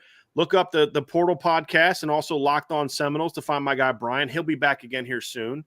Now that the summer's here, we'll try to get Brian on more consistently to kind of break down different things. We always enjoy having you on, Brian. Folks, do us a favor before you head out of here. Hit that like button, hit the subscribe button, hit the notification bell, share this podcast, give us a 5-star review on whatever podcast platform you're listening. And of course, guys, the best way to support us, you can get my stuff there, you get Brian's stuff there, all the intel, all the breakdowns, all the analysis. You can find that at boards.irishbreakdown.com. It's our premium platform. It's the absolute number one best way to support Irish Breakdown. We don't have to split half of our stuff with anybody else. It just is your way where you're just supporting us. We greatly appreciate that very, very much. So for Brian, I'm Brian. We'll see you all again here tomorrow. We'll be back at 1 o'clock tomorrow for our Notre Dame mailbag. 5 o'clock tonight, IB Nation Sports Talk. And you guys can find Brian, as I said, on the Portal It's the Portal Podcast, right? So we'll call it, and Locked On Seminoles. Have a great day, everybody. We'll talk to you again here very soon on the Irish Breakdown Podcast.